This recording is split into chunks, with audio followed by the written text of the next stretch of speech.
Hello again, friends, and you are our friends, and welcome back to another edition of Jim Cornette's Drive-Thru right here on another winter's day here in 2023. I'm the great Brian Last, your host, and we have all the usual shenanigans and even a review, and maybe more, coming up later on in the show, but of course we have to begin today by talking about the tragic news, the passing of Jay Briscoe, and to do that with me, of course, the leader of the cult of Cornette, Mr. Jim Cornette. Well, I didn't know how I was going to start this to begin with, but now I'm just flummoxed. I wish sometimes, Brian, we were like normal people. Instead of doing a podcast, when something really bad happens, we can just avoid human contact for a month or so and eat a lot of greasy food. And, but we've got to talk about this right after it happens because same thing I said with Bobby Eaton. If we don't do it now, we can't ever do another show because that's the first thing we got to talk about. It's that important. And,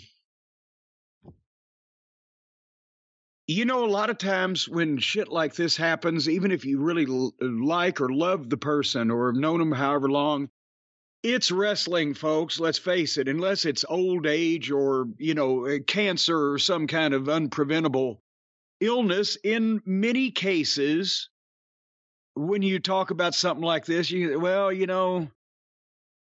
personal habits or lifestyle, he should have taken care of himself. There's some mitigation at least in that. But in this case, there's not, because it's fucking ridiculous. Through no fault of his own, he's minutes from his house, from the farm where they all live, the family all lives. You can, see everybody in the goddamn family. I think the way I've seen everything laid out, they all live there on the farm. And minutes from there, taking his kids to school, or not to school, but to cheerleading practice or whatever at the school. And some fucking woman, girl, whatever, this was not, they weren't on the interstate. People can't picture Laurel County and Sandy Fork and, Delaware. It's rural. It was a 2-lane road, probably they may have been the only traffic. Who the fuck knows? And the woman, just for some unknown reason, crosses over from her lane, cross the middle lane, hits him head on. Boom. And she's dead, so we won't get a explanation from her ass over this. I hope maybe they found a cell phone laying around, because if they do a alcohol content test and that comes up negative, nobody can fucking exist without texting on the phone in the car anymore. But nevertheless,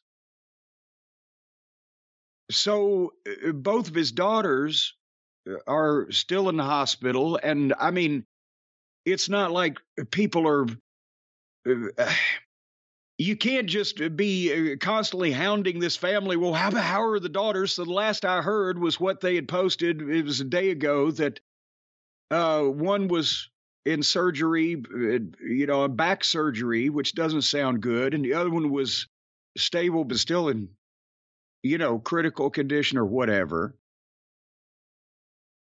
But just taking them to cheerleading. And I got an email.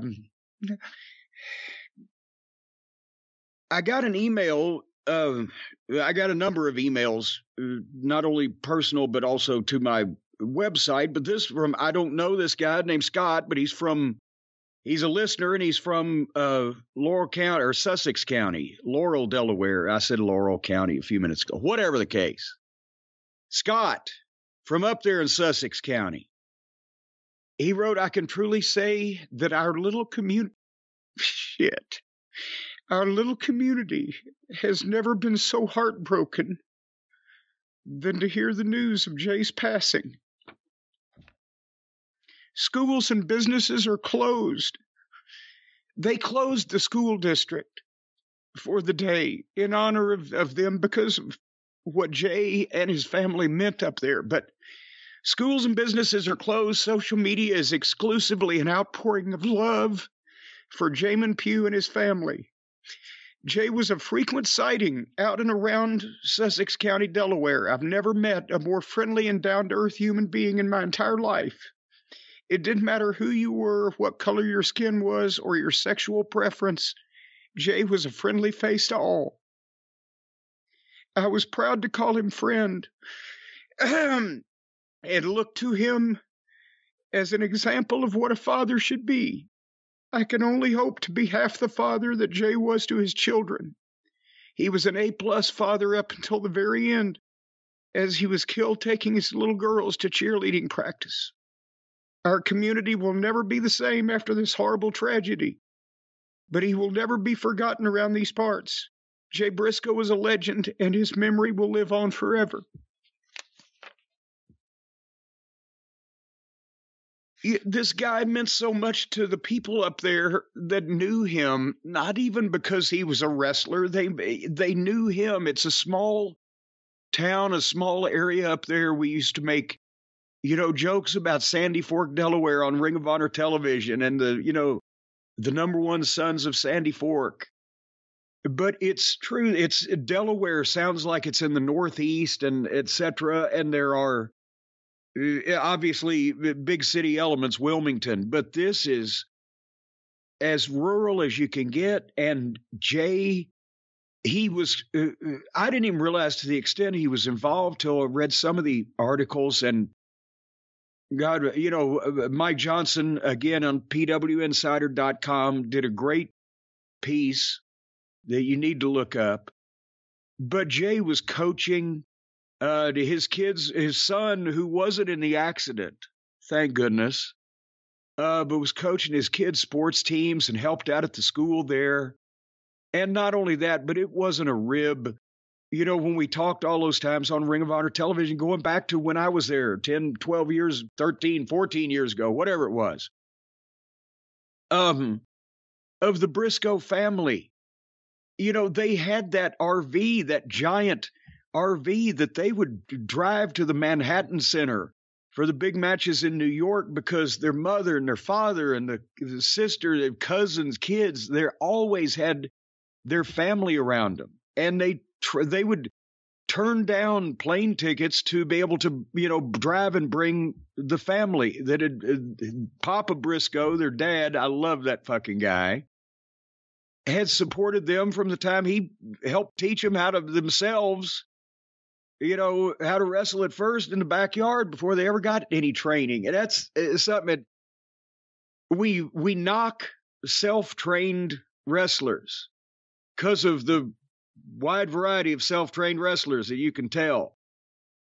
And the ones that don't ever seek any training after that or don't take criticism or don't take advice or whatever the case. These guys were self-trained, but they fit none of that other category. They were Bobby Eatons because they saw it and they loved it and they could naturally do the movements. And somehow they were also able to translate it into figuring out how to fucking work once that they got around people who could, and they osmosised that too. But as past being wrestlers, we'll get to that shortly. I can't imagine what's going on with the family because of how, if you found anybody in the wrestling business that was more in love with and loved and wrapped up in their family, it would be the Briscoe. There couldn't be anybody more. So, and you've seen, I don't know when, it looked like a head of state would have passed away on Twitter from everybody currently in the wrestling business or that's ever been in a locker room with them or involved with anything to do with Jay's career. You can tell when people are just, oh, we're sorry something happened. No, everybody is torn up. And that's, That's hard to find. And it's more than like some legend from goddamn Attitude Era was gone. Even though Jay was not on national television, everybody that interacted with the fans that have seen the Briscoes are broken up, and the people who've worked with them, and everybody that's interacted with them. And so I don't really know which direction to go with this from here, except that it's when something like that happens through no fault of anybody's, doing a completely routine, wonderful thing that they are dedicated to doing for their children. Help me figure out a direction here. Well, I want to talk more about the man because you got to know him, and his family because you got to know them. But let's go back to the beginning, because in the early days of Ring of Honor, there were some names that were kind of indie superstars, and then there were a couple names that stood out because of the name Briscoe. Who are these guys calling themselves Briscoe? It's a big name to, even though there's an E at the end, it's a big name to stand up to. And when I first started seeing Ring of Honor, and they were very young, they didn't have hair. I mean, they were very young, but they stood out. And like you said, and I never even thought about the Bobby Eaton comparison, but the movement, the way their bodies moved in the ring, whether they were doing crazy stuff or just the basic stuff, especially as they got older, it really stood out. What were your first impressions of them? Because you were in Ring of Honor, 2003, 2004? It was 2004. And for the Midnight Express reunion, you started doing it, yeah. Yes, I think I had even done maybe the first Ring of Honor show before the Midnight reunion. But Gabe, nevertheless, Gabe had Sapolsky had called me, and he had these young kids, and he wanted to know if I would come up and make a show. I can't even remember, was it Dayton, Ohio? Because that was the closest they ever got to Louisville, or maybe I went to Philly the first. I don't know. But he said, these kids I've got, they're young, but they're good. They're going to be good. And I'd like you to manage them. We're going to put our belts on them. What? Okay. And he told me the Briscoe brothers, and I laughed, right? I'm thinking Jack and Jerry, and okay. And there was an element of roll my eyes at the Briscoes, just the idea of the name, but okay, whatever. And I went and did, and again, what tremendous kids with tremendous attitudes. But again, then Mark would have been 17 and Jay would have been 19 maybe, or, right before those birthdays, whatever the case. And like you said, they had no hair. They had crew cuts, and they looked like shit. And I mean that in the nicest way, because they didn't look like anything. I think they were amateur wrestlers. I think they were still wearing the shoulder strap thing, like just singlets and boots and crew cuts and no beards and just teenage kids. And I was like, well, okay. But then when they got in the ring, and even though they were, you know what? And God, this has been a bad couple of days for me, because I'll fucking digress for a second. Dark Side of the Ring was here yesterday at the castle. It's no secret they're going to have season 4.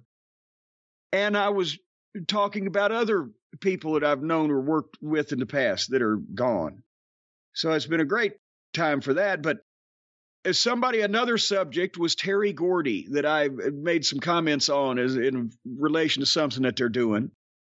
And I said, well, I first saw him when he was 16 years old. And he was big, and he had the size, and he could do the shit, but he was kind of klutzy because he was 16 years old. But he was a puppy with big paws, right? The Briscoes were puppies with big paws. Do they say that in New Jersey, Brian? I'm sure someone does, yes. Somebody probably does, but a puppy with big paws, in down south, you see that he's going to be a big dog, right? He's got big paws. He's going to grow into it. They were puppies with big paws. Because nobody at that point, I mean, how could they, for fuck's sake? They're teenagers. They hadn't been around enough people that knew to explain, okay, you can do all this stuff, but when should you do it and how should you do it, and don't step on each other's stuff, right? Just typical stuff that when guys are green and they're teenagers. And so at the time, but anyway, I enjoyed them as people, and you could tell they could do the shit, right? They just, again, had no look. And who have I said is the best looking, most real gimmick, not only in fucking tag team wrestling, but maybe in all of wrestling today? Who have I been saying it for several years now? The fucking Briscoes. They went from fucking tights and, faces, there they are with no hair, no beard, no whatever the fuck, to the best looking fucking most real thing in the wrestling business. So it can happen. And you could really make an argument, and I don't know if you should say an argument or just a statement. Despite the success that FTR has had in the ring, and of course, with critical acclaim the last year, despite even what the biggest Young Bucks fan thinks of them in terms of actual tag teams, the best tag team of the last 20 years is probably the Briscoes. Well, I try to explain it like the FTR are technically the best tag team in the ring, I think, in the business. As far as professional wrestling, tag team wrestling, execution of things, even psychology of it, I've said the only fault they have is when they fucking get overconfident in their opponents and run off and leave them, right? Otherwise than that, they're flawless. But as far as a look and as far as promos, which is part of the package, the Briscoes were stronger in that category, obviously. And so it's a 1-2 fucking situation, I think. But as I've said, the Briscoes were perfect in look and perfect in sound and fantastic in the ring. So they might even had to not. We'll not litigate it right now. But from that period of time in 2004 and 2005, I was working with Gabe on different shows, and I managed them several times. And like I said, as people are wonderful. And they were respectful to everybody in the business, but especially to learning shit and to taking advice and whatever. I was going to ask you about that because we hear a lot nowadays, and every veteran that comes out of, AEW will say a lot of these guys, or all of these guys, or most of these guys don't want advice. They don't seek it out, but they certainly don't want it. What were these guys like? What were the Briscoes like when they were young in terms of taking advice? The opposite. And it would be like a yes, sir. I had to tell him a number of times early on, please don't call me sir. I'm old enough as it is. But, no, they wanted to know, and that's why they learned. And then I'll forget to say this later, so I'll say it now because it's not chronological. But the last several times I've dealt with them, they're doing the same thing that we were. They've learned, and they're trying to help other guys, and or pitch in and say, hey, blah blah blah. Not in a way like do this and do that, but hey, brother, because Jay was always somebody tweeted the first time I met him. I asked him, it may have been Generico. Said, what do you guys want to do? And Jay said, hey, fuck it, let's go out there and fucking kill it. He would, and he'll be excited to help do that with other talent also. So okay, but anyway, and that's from in those early years. Yes, puppies with big paws. Did I ever dream they were going to look like this 18 years later? Whatever. No, but they. At the same time, then I left Ring of Honor for 3 years because of the TNA situation. I was with them and Ring of Honor, and the TNA pulled their talent. And I've explained this. I had a different contract, but I couldn't fucking show up. They can't get Samoa Joe and AJ Styles. They'd have booed me out of the building. But there was no breakup. So I went back in 2009, and it's 5 years later, and now the big pause, now the Briscoes, all of a sudden, they've picked up everything. I mean, they didn't look exactly like they look today. I don't think they were as ripped. And I don't think Jay had the dreadlocks yet, but they had a look. And their matches, not only were they doing all the shit that they were doing before, but they were exciting and they made more sense, and they'd come along. And I was like, oh, them boys have grown up. And it was exciting because you could, not having followed everything they were doing for 3 or 4 years, and then boom, see them again, the difference was astounding, and it was so much more positive for the better, right? And that's when I mean, obviously, at first Adam Pearce was the booker, and yeah, the Briscoes are figured in. The Briscoes were always figured in. I'm not saying that I was the only proponent they had. And then when Delirious got to book, yes, the Briscoes are figured in. But when Sinclair bought the company, there was a lot of great talent in Ring of Honor at the time, but I thought the Briscoes were two of the 4 or 5 most important people for television because they were so visual and they were so different and they were so real. Can we stop for 1 second just to recap a little of their history? They've been working, if not exclusively, predominantly for Ring of Honor from the beginning of their career up until this point. Ring of Honor was a videotape business or a DVD business. Eventually they had the HD Net show. And then with the Sinclair purchase, they got TV on Sinclair's syndicated network. So the Briscoes really had no exposure to, other than shooting promos for a video camera for a DVD release. They didn't have much exposure to doing any TV at all. No, and that's part of the reason why that I was excited about Ring of Honor getting on Sinclair, because a lot of those guys had not had much or any television exposure, so they hadn't really been ruined in terms of people's mind as preconceived notions or whatever. And, even though they had only been doing videos, they'd still been talking, because Gabe did promos and everybody, Ring of Honor did promos even when they didn't have television, because the videos had interviews too, and the blah, blah, blah. And then the website came along. So they'd had some practice, but at the same time, Mark and Jay were just being Mark and Jay. And, they didn't yell and scream and threaten to bash people's heads in the locker room, but the interplay between the two of them were, and then it got to the point where I especially helped them flesh it out in Sinclair, or encouraged them to flesh it out, where Mark did the fills, Jay's doing the main part of the promo, and then Mark comes in with those classic fucking things that Mark wrote all of his shit, because how do you write that, right? And sometimes they'd say shit in the locker room, and that's why I would say, wait, remember it or I'll write it down, say it on a promo, because no, it wasn't like we were writing for them. We were just encouraging them how to do themselves on television.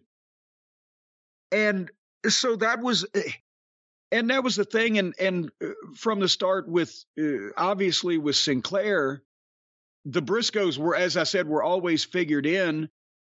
And that's why even like Charlie Haas and Shelton Benjamin had WWE exposure on television and with Kurt Angle and blah, blah, blah, but they've been gone for a couple years. They hadn't been beaten into powder, and they could still go in the ring.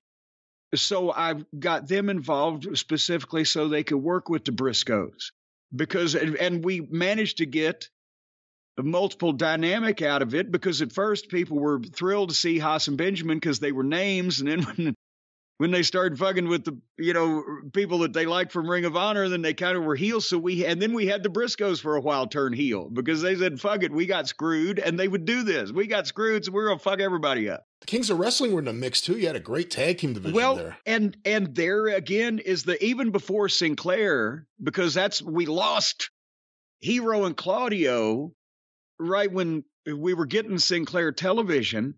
But the HD Net shows, were out there. But get the Honor Club, for fuck's sake, everybody, because a lot of these matches are on there. But they had 2 with Hero and Claudio and old Shane Hagedorn, their manager, Kings of Wrestling. One was in Toronto in 2011. This may have been either before or right after. I think it was right after the Sinclair purchase, but it had been booked before. But it was the Briscoes against Hero and Claudio in a goddamn, I don't know if we called it a Toronto street fight. I don't know if Toronto's noted for their fucking throwdowns up there, but it was a fucking anything goes. It was a street fight match because it was built to in the fucking angle for weeks, months and months. And not only did they do all of their shit, because Hero and Claudio at the time I was comparing to the Midnight Express in terms of who's the best in-ring heel team in the business. because they could work the young guy style, and then they could work a fucking pro wrestling tag team match. And Hero was such a fucking, I mean this in the most loving way, a wrestling nerd about all styles, that he could do everything. And, Claudio learned a lot of what he learned from Hero. But anyway, so they were having great tag team matches. We have the street fight match in Toronto, and I gave them some of the old territory street fight stuff that nobody had done at that point, 20 years or whatever the fuck it was. And they loved it. And not only the Briscoes, as I said, Hero loved all that shit. He was receptive, but they were able to work that into their shit. And, we did because a lot of times they would get so excited, the Briscoes would, that Mark would do something big while Jay was doing something big over on the other side of the ring or out on the floor at the same time. And I said, don't not do your shit. Just don't do it at the same time as the other guy. Slow to build here, make this pay off. People will pop more if you just set it up and, then foil it later, whatever. So they did the thing where they tied, I believe it was probably Jay. They tied Jay's, basically got a rope and tied his neck around the ring post where he was choking and couldn't breathe, and he's tied, he can't get away. And then they're double teaming his brother. And finally, I think one of the ring crew guys comes over the railing and pulls a pocket knife out of his goddamn pocket and cuts Jay loose while he can still fucking breathe, and he slumps to the ground. That was taken from an actual real life incident where they tied the babyface to the ring post, and a fan from the front row came over the rail with a goddamn knife and cut him loose. And then, so Jay comes out from under the ring with the goddamn fire extinguisher to fucking blind the heels and start to come back, and everybody's bleeding, and then they broke a table. And the fucking place went ballistic.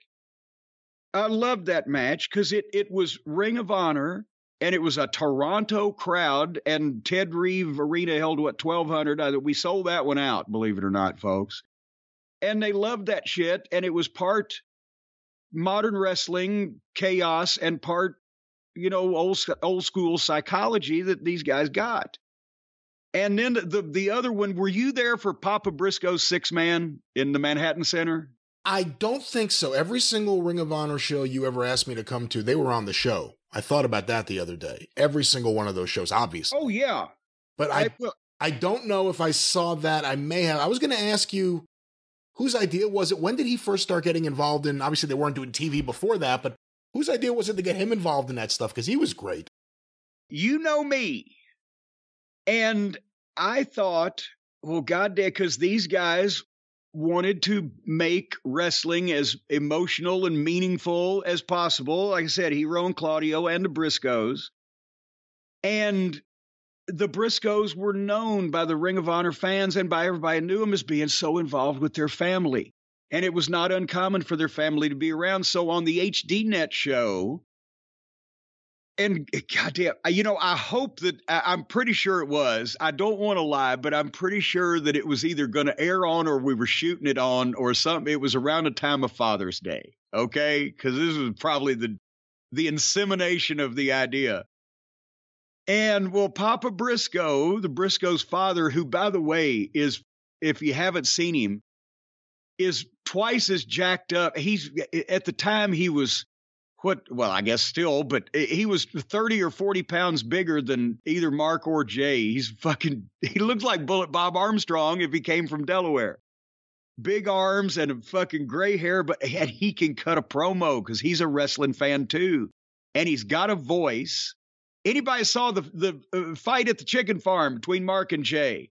He was the referee, right? He was, all right, boys, get it out of your system.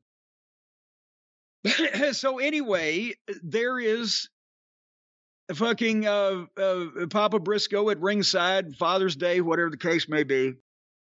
And Shane Hagedorn, the obnoxious manager of the Kings of Wrestling. God, it's been 12 years. I can't even remember exactly what was said, but the point is he made an ill comment about the Briscoes and their parentage to Papa Briscoe's face, and Papa Briscoe slapped him naked and hid his clothes. He just fucking slapped the shit out of Hagedorn, and here comes the Kings of Wrestling, and I believe it was Hero that hit that fucking elbow on Papa Briscoe, and down he went. And as Gary Hart would say, the shit, as they say, brother, was on. And now it was a personal blood feud between the Briscoes and the Kings of Wrestling. And long story, folks, again, you know, the Honor Club, I don't know what they got on there, but I'm going to try to check out these two matches because I've been thinking about them and I haven't seen them in 12 years. But we went to New York, and God, was it the Manhattan Center or was that in Hammerstein? I can't remember which. But it was a 6-man tag with the Briscoes and Papa Briscoe against the Kings of Wrestling and Shane Hagedorn. And the Ring of Honor fans online from Bratislava and Yugoslavia and all points south of Brazil were just up in arms. They're they're putting their father in a we wanted a 6-star match from the Tokyo Dome. This horse shit. God damn it, this old Southern wrestling bullshit. We can tell Cornette's there.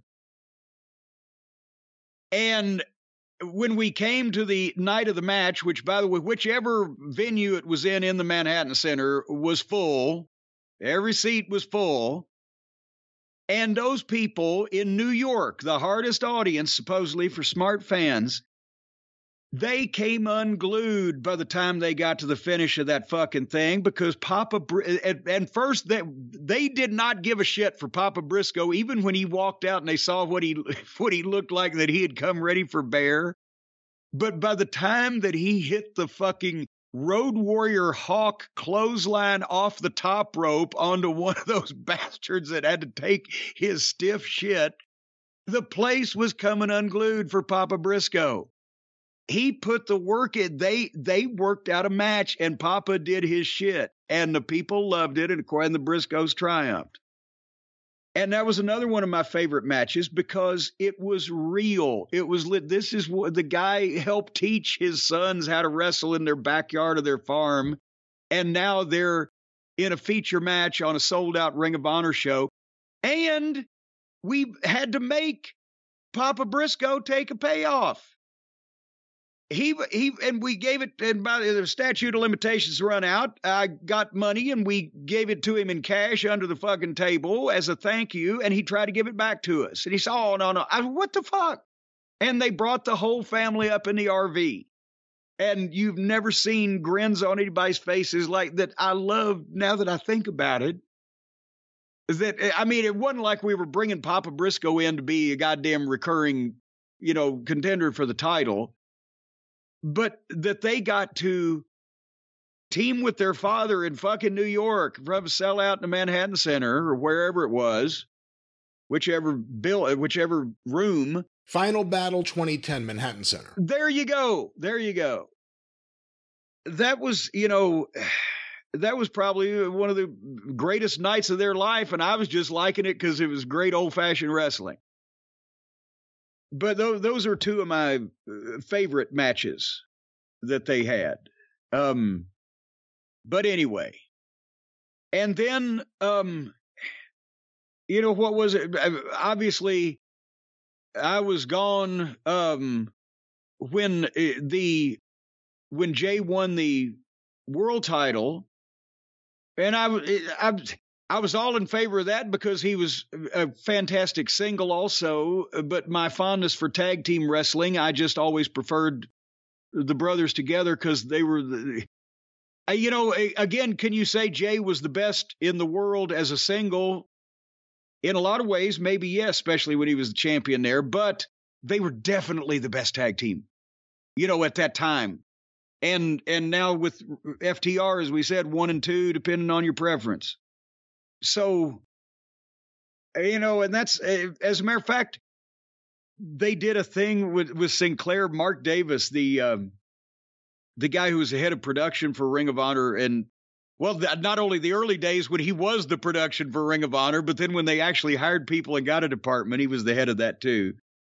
But we put him on the bus one time on the RV with the camera, and they did an hour TV special on the road with the Briscoes and at the farm and with the family and the whole 9 yards. Because that was what the point I was going to make, and I never got to a little while ago. They were so important for television because it was so different. And they were so good at everything. It related the promos and the gimmick and the visuals of having the farm and not having to work any of that.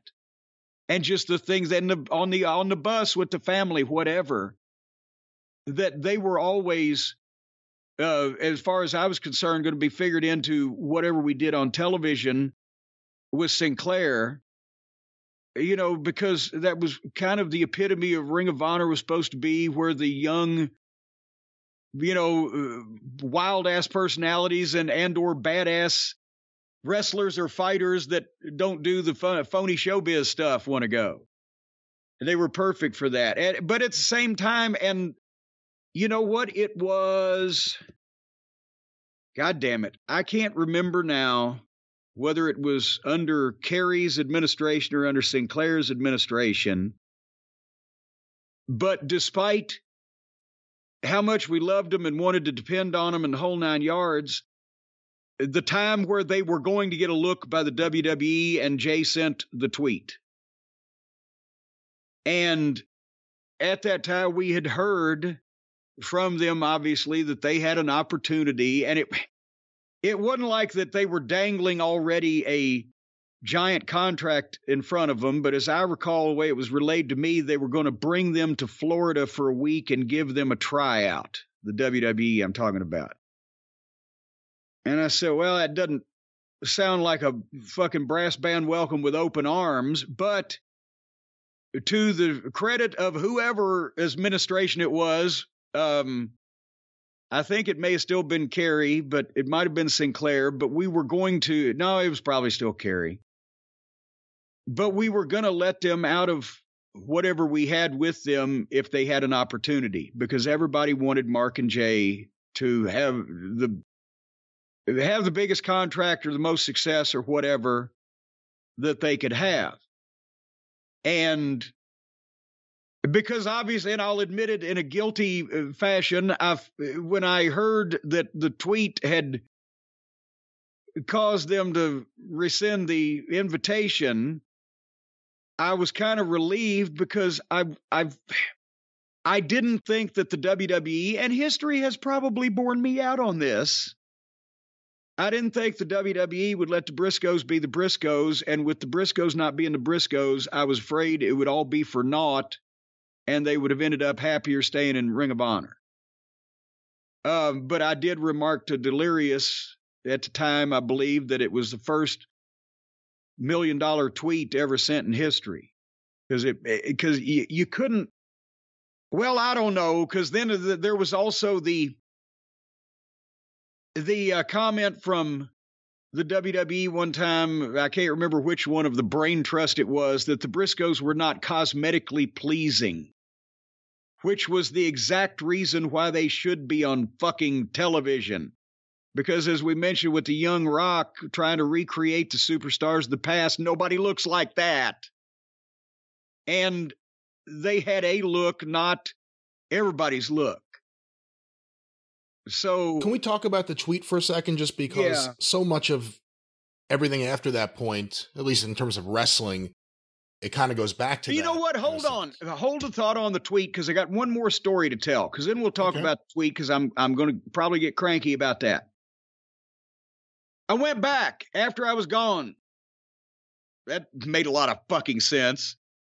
Is this a letter, or are you saying this? No. God damn it. When I went back to work with Ring of Honor in conjunction with the Crockett Cup in, what was that, 2018 or 19? They did at Charlotte, North Carolina. They did the pay-per-view out of the new arena up there around Concord, or wherever the fuck it was.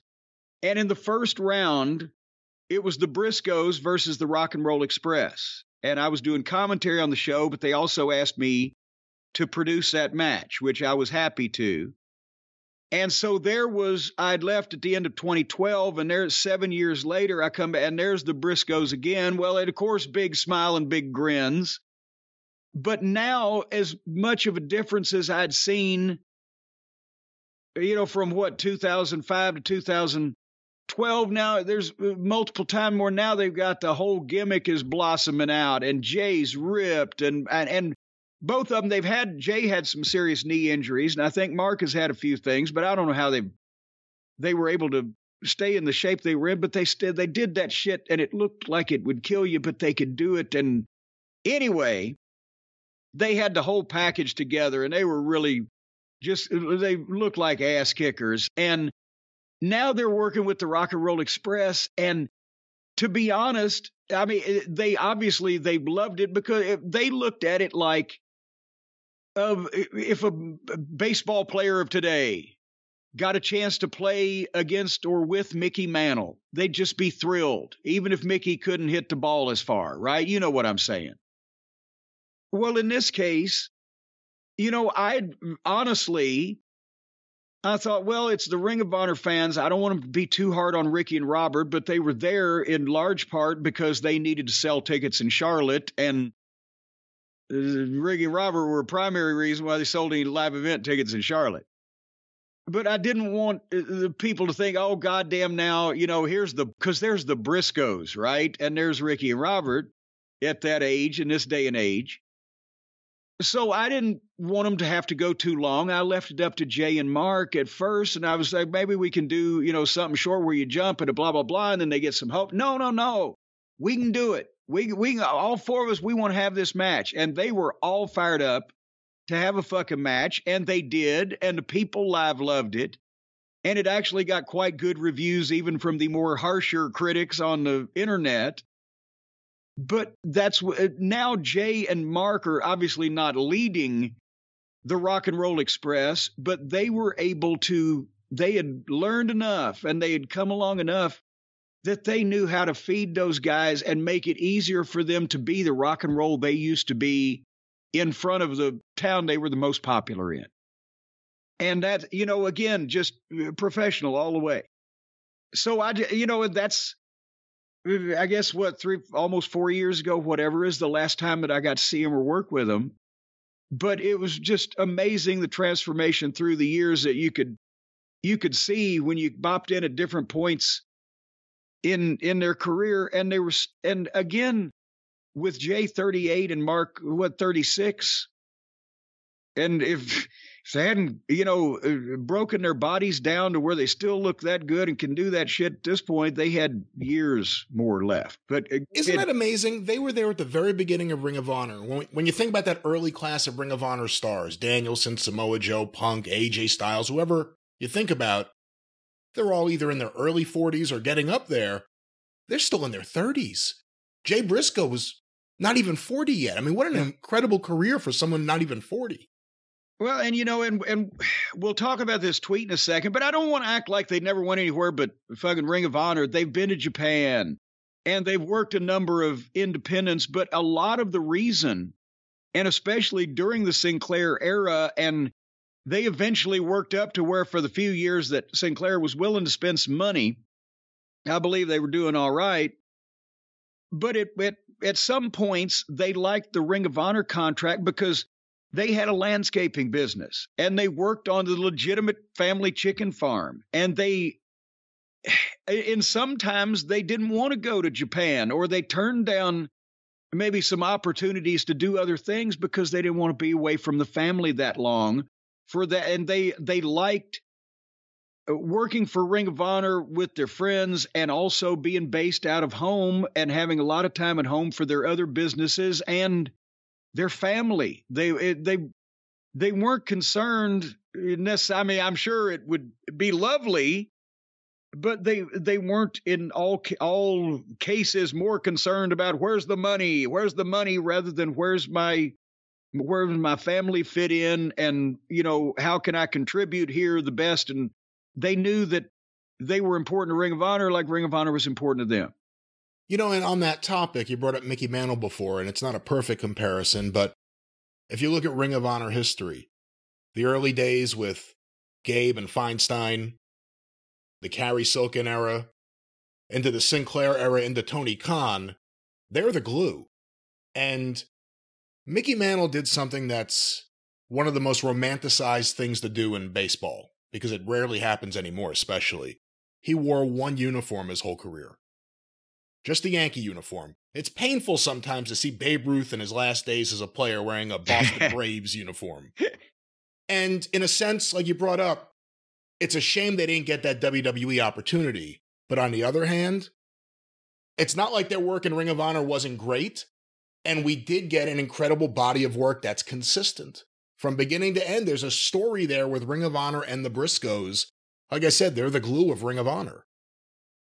You know, I actually, until you made the baseball analogy, which I wouldn't have thought of, yeah, you know, that is, where can you find any other, I guess, single wrestler or tag team entity, whatever, that's started and finished? And obviously, Mark's not finished, but you know what, as the tag team, the Briscoes started and finished in one company, even though through several different administrations, and grew with that and went from, you know, pimply faced teenage kids to the best in the business at what they were doing. That's amazing. They didn't get the WWE opportunity. And of course, we talked, and I encourage people to go check out the YouTube channel. We talked about the tweet recently because there was the story that there was an executive with Warner Brothers Discovery who did not want them on any programming because of that tweet. And I want to say, I think I saw Sean Ross Sapp tweet out earlier. It's amazing they wouldn't let him on the air for something so many years ago that he has apologized for. Yet the show after Dynamite was a man who just slapped his wife, hosting a show with people slapping each other. Yes.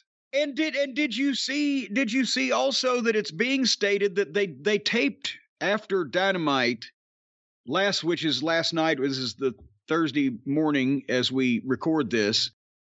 But after Dynamite last night, they taped a tribute to Jay Briscoe that will air on the Ring of Honor Honor Club, and kudos to Tony for doing that. But the reporting was also accompanied by that they were not allowed to make the Dynamite show a tribute to Jay Briscoe like they had done to Brody Lee by the same unnamed TBS or Warner Brothers Discovery executive. Did you see that? I did see that. And, you know, we're just two friends talking here, letting people listen. I'm not proud of this, but I did have the thought Tuesday night. That executive, if that decision hadn't been made, who knows if he would have been there? Who knows if he would have flown out that night to go to Dynamite? And I regret, you know, I'm saying that out loud just because it has been eating me up a little bit, thinking about all that. And I want to talk about the tweet, but let me mention this. The wrestler Effie, who we've talked about a little bit in the past, does over-the-top stuff. He's openly gay, and his character, obviously, is also openly gay and does some explicit sexual stuff at times that's not for our taste. But here's what he tweeted out. Jay Briscoe showed me respect and love when everyone told me he wouldn't.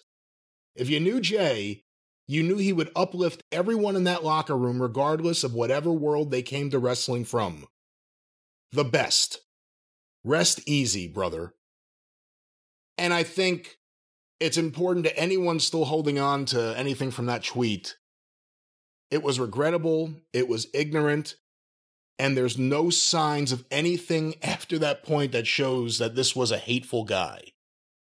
And like I said, the thing with the executive has been bothering me just because, you know, I've been thinking a lot about it, and I have. And, but anyway, back to you. Well, but we talked about it when we, as you said, we talked about the tweet earlier in a previous show. Besides the fact that he apologized for it over and over, and you can see the type of person he is, and that everybody felt he was, it hit at that point, and I'm not going to go on a soapbox about this, but one of the comments he made was, he said, I was crusading for the Lord back then. Indoctrination of religious beliefs can damage people's perceptions in some cases, that's all I'll say, and it was also hitting him with his kids, because the whole Gay marriage thing was at the crux of it because that was being discussed. And what does Jay care more about than anything else in life? His kids. And he doesn't want anything bad to happen to his kids that are told to him will happen by the fucking authority figures or whatever the fuck that he was listening to on the news. So past all that, I've got to admit now, I rescind everything I said about, well, is this really a unnamed Warner Brothers executive, or is this jealousy on the part of some of the EVPs? But not even they, in this situation, could be that fucking asshole-ish of assholes. That before I do, oh, maybe it's jealousy, but no, now they would certainly not, in this situation, stand in the way of anything. So this legitimately has to be that some unnamed piece of shit, who I would love to get the name of, and I promise you, if anybody can tell me his name, I'll tell 1,000,000 people real fucking quick. I can promise you that. But whoever this fucking guy is that has never said anything wrong. You don't know. Or girl, I'm sorry. Executive or executress that has never said anything bad or done anything wrong or said anything regrettable in public, or it is perfect in every way, who works for a network that has never had a convicted felon on the wrestling program, Nick Gage, who has never had a convicted felon, not only a bank robber, but now a rapist, Mike Tyson, past the wrestling program. If we're doing criminal background checks on everybody, let's go to the rest of the programming. You just mentioned the network that doesn't air a television program from documented wife slapper Dana White about a bunch of mouth-breathing, knuckle-dragging fucking meatheads slapping a piss out of each other over and over until one of them gets brain damage and the other one wins less cash prizes than I get selling comic books in a month. They don't do that.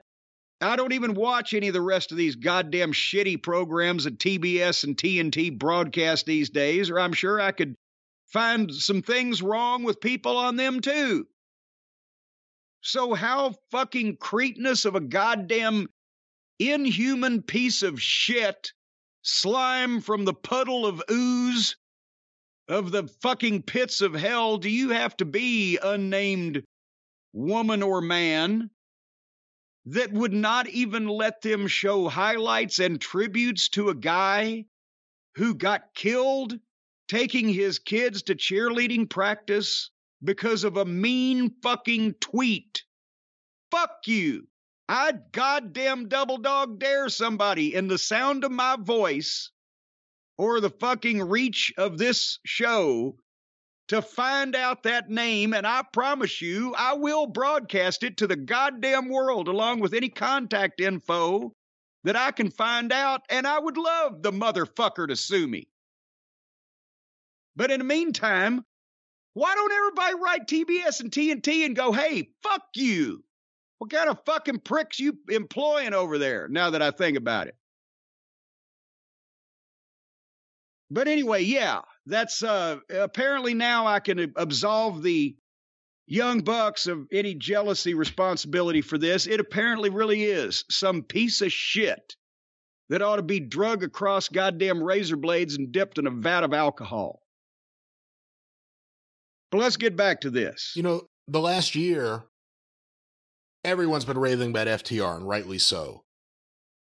It's easy to forget at times that there was another team in those 3 matches in Ring of Honor. They didn't just hold their own. They're as good as anyone. Yeah. And I think because FTR gets all the attention, because of all the backstage drama and everything that everyone knows is happening. At least every once in a while, the company they work for does put them on television.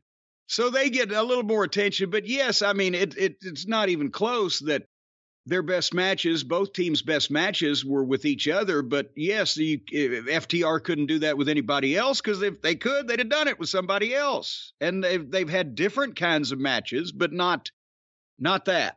Not the essence of wrestling. You know, it's weird. I've been thinking so much lately about mortality, just with everything I've gone through with my father. And, you start thinking about things like your family, your kids, how are you going to take care of them? And, oh my God, what happens if, everyone, if everyone's out and something happens? You start thinking about all these things. And, I think it's so tough when it's an auto accident. And there's been a few occurrences in wrestling history where, not to say that like the drug deaths and all these different deaths aren't bad, but when it's someone who, again, just won the tag team titles, just had 3 amazing matches, one will probably win match of the year somewhere, and that's the last we see of them. I mean, there is something really, like Moondog Mayne, they just announced on TV one day, oh yeah, he died in a car accident, and you never see him again. It's something, I don't know. I've been thinking a lot about this. I don't have the exact words. I think you know what I'm saying. But the car accident in wrestling is just an extra painful one, I think.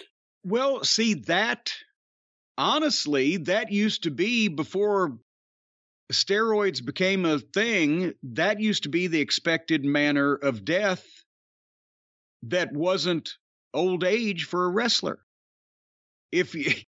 When I first got into business, it's not everybody sat down and said, okay, kid, now you're probably going to die in a car wreck. But no, just from history and just from hearing guys' stories and just from what happened and being around, you knew that if you didn't die of old age or something, reasonably close to of some ill health, it was a car wreck, because that's how wrestlers died, because they were always in fucking cars. And an offshoot of that, Bobby Shane in a private plane, same concept. Not most of the guys could afford the plane. And to the point where one of the first things I remember, when I just first got the photography job in Louisville was Sam Bass, Pepe Lopez, and Frank Hester. And that led to, the guys talking about shit. And, that was because guys didn't OD back then, and nobody had a heart attack when they were 40 because nobody had been on steroids and blah, blah, blah. So, but you were literally every day of your life in a car for 200, 300, 400, 500 miles or more. And remember, I figured out I've been in a car since I got into wrestling, and most of it driving, but in a car, 2 million miles, give or take however much.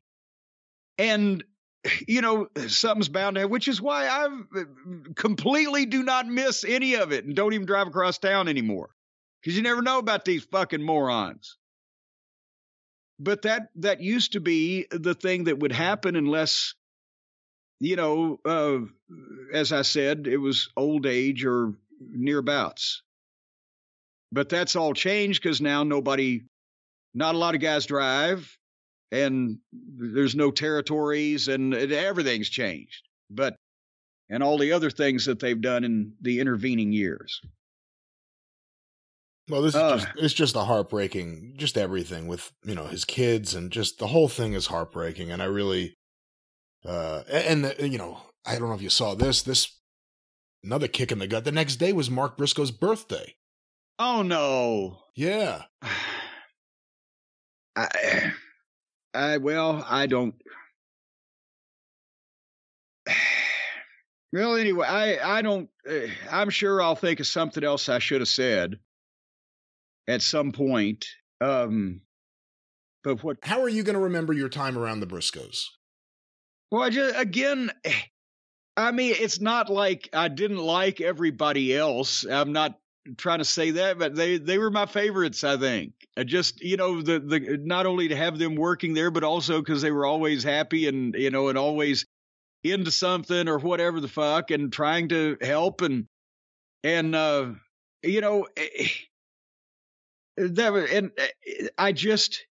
I enjoyed not only working with them and being around them, but the fact that they had gotten, so good from humble origins. And that's why I've been a proponent over the last couple of years. What the fuck? Their time, is not. I didn't want to say that. It wasn't that their time was running low, but that their peak athletic years, I was so hoping they'd get to be on a national television program where a lot of people could see them and they could be themselves. And obviously in WWE, that would be all fucked up. And it would be like putting the goddamn Diaz brothers in Holiday on Ice or something. You know, it just wouldn't fit. But in AEW, they could have done their shit. And, you know, so I've been pulling for that because I was afraid that it, you know, might not get a chance to transpire. And apparently, again, because of the unnamed executive that I'd love to fucking get a finger on. But, you know, that's, I've, again, personally and professionally, and from everybody else's reaction, apparently I'm not alone. How could you dislike these fucking guys? It was impossible. Well, we send our best wishes and our positive vibes to the family, and hopefully we see Mark Briscoe again wrestling at some point in the future. But with that, we will be right back with more Drive-Thru after this short commercial timeout. The Drive-Thru has returned, and so have we. And Jim, I wanted to ask you, you brought up Terry Gordy before as one of these teenage prodigies in wrestling. There haven't been that many. There have been some great ones, though.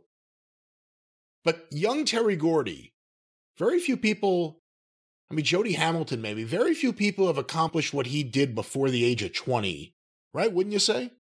Yeah, and of course, Jody had an older brother, Larry Hamilton, the Missouri Mauler, and you know, they were a brother team when he main evented Madison Square Garden at that point. But, you know, at least he had a family member. Terry, I believe I remember that he worked out some with his uncle when he was like 13. And I don't know if his uncle was a local outlaw guy or whatever, even if that story is correct. There were, even in those days in the 70s, there were always small in the South, small. There was no term independent wrestling in those days. It was just an outlaw show. And if you could find 6 guys that were somehow smartened up to the business that could muddle through a match, you could have a show and nobody really knew. But some guys got experience that way. Troy Graham did. But by the time he was 14, there's some of the YouTube footage of Terry out there working as Terry Mecca for those IWA TV tapings. He was a job guy, but people are thinking 14 years old, he was 6'4" and like 230 pounds then. And he's a big gangly kid with, you know, shaggy blonde hair. But then I saw him first time live when he was 16. He had already, in that middle period of time, he had worked that Mississippi territory for the Culkins when they were on the outs with Watts and weren't affiliated with anybody. And they'd been putting him on top and doing angles with him, and he'd had his head shaved at a hair match. And then he came to Tennessee, he had a crew cut. I just dug out some of the pictures I took of him. And then the next year, and he goes to Nova Scotia, worked for Al Zink. He's fucking 16 years old, but he's huge at that point. Now he's 260. And by the time that he came to work for Nick Goulas in, what was it, late 78, early 79, when he and Michael had met, he'd been back in Mississippi, he and Michael had met, and they'd decided to go to Tennessee together. And by that point, they put the team on top. Michael was only, 20 by that point, and Terry was 17, 18. And then, of course, Nick wouldn't play the Freebird music and didn't want to call them the Freebirds because he didn't get that newfangled rock and roll Elvis Presley shit. He thought the birds were on the marijuana pills. So Jerry Jarrett would let him play the music and call themselves the Freebirds. And he's after that, he goes to Louisiana. So now in 1980, he was the same age as me, just a couple of months off. He's either 18 or 19, depending on his birthday, and their main event in the Superdome. Has there ever been... He did what the Briscoes did, but he did it 5 years earlier because he was a fucking giant kid, and there were more places with experienced talent that he could go to and get booked to learn from there. So the question is, there have been some teenage prodigies, and Ricky Gibson was great in his own way at that, but Has there ever been a better 18, 19-year-old pro wrestler than Terry Gordy in the history of the business? I ask you, oh host of this show. I'm thinking, I mean, when we talk about teenage prodigies, several of them have been under your auspices. Randy Orton, Rene Dupree. Well, but now wait a minute. Ken Doane. But Randy Orton wasn't a teenage prodigy. Randy Orton was 19 years old and in wrestling school. He wasn't main event in the Superdome. That's true. And the other guys weren't either. It was just in terms of talent that people perceived at a young age. Yes. Well, and to be honest, in the modern era, you can't at that age do the things that Gordy was allowed to do in the wrestling business in those days. So it's not fair to compare. But in the days when you could, it still didn't happen very often. Tommy Rich was on top. Tommy was 1975. He was 18. So he was on top when he was 19 and 20 in Memphis, but he wasn't the worker Terry Gordy was in the ring. A teenage prodigy, not in the ring, but in terms of everything else, was his partner, Michael Hayes. Yes, he was the look and the talk and the vision and the rock and roll music idea. You know, Michael had everything, but his work was a shit. When did Bobby Eaton start working? I sound like Lance Russell now. Bobby, well, you know, but when did Jeff Jarrett start working? Well, no, hold up. Jeff didn't start till he was 18. Jerry made him finish high school first. So that was 86.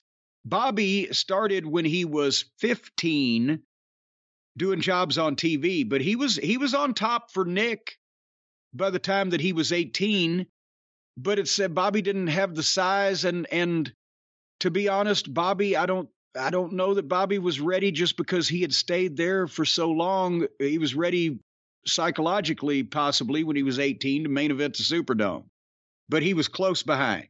Eddie Gilbert had a lot of fanfare, but really didn't do too much that early when he was still a teenager. No, I saw Eddie from his, he had his first matches in Malden, Missouri before he turned 18 because he couldn't get a license in Tennessee. At that point, they had to commission. And he was a good worker from the start and understood, but he was painfully thin and a little bit, awkward. So again, Tommy made him wait until he's almost finished with high school. He could work in Malden and go to school at the same time. So he didn't have that 4 or 5 year fucking head start that Terry got. And he didn't get nearly the head start Bobby got.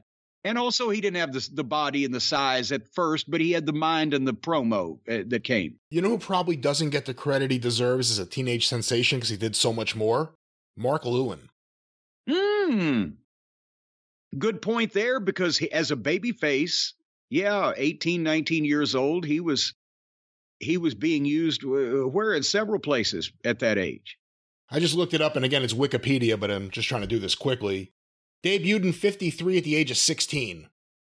Born in 37, so think of everything he did before, up to 57.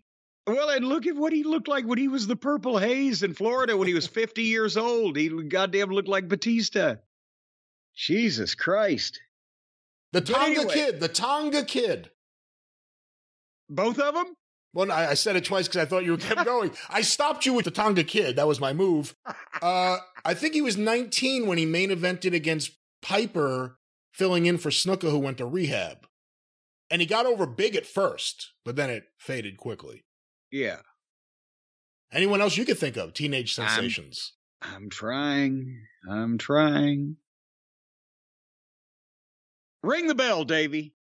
All right, but anyway, so it ain't going to happen anymore because, again, not only can you not actually do that with minors these days, and people get in trouble sometimes when they do, but then also even if you sent a guy to the Performance Center when he was 14 years old, he would never get to be as good a worker as those guys were because he wouldn't be out in front of large crowds with established veterans in those period of years by the time he's 18 or 19. They would be in training shows or spot shows or working with guys in the developmental system, but he wouldn't be actually being used to some description. And I mean, when I said the Mississippi territory that was unaffiliated, they still drew a couple thousand people in Jackson, Mississippi, or more, depending on a hot angle. Or, they're going to Greenville doing 1,000 people or whatever the fuck. It wasn't,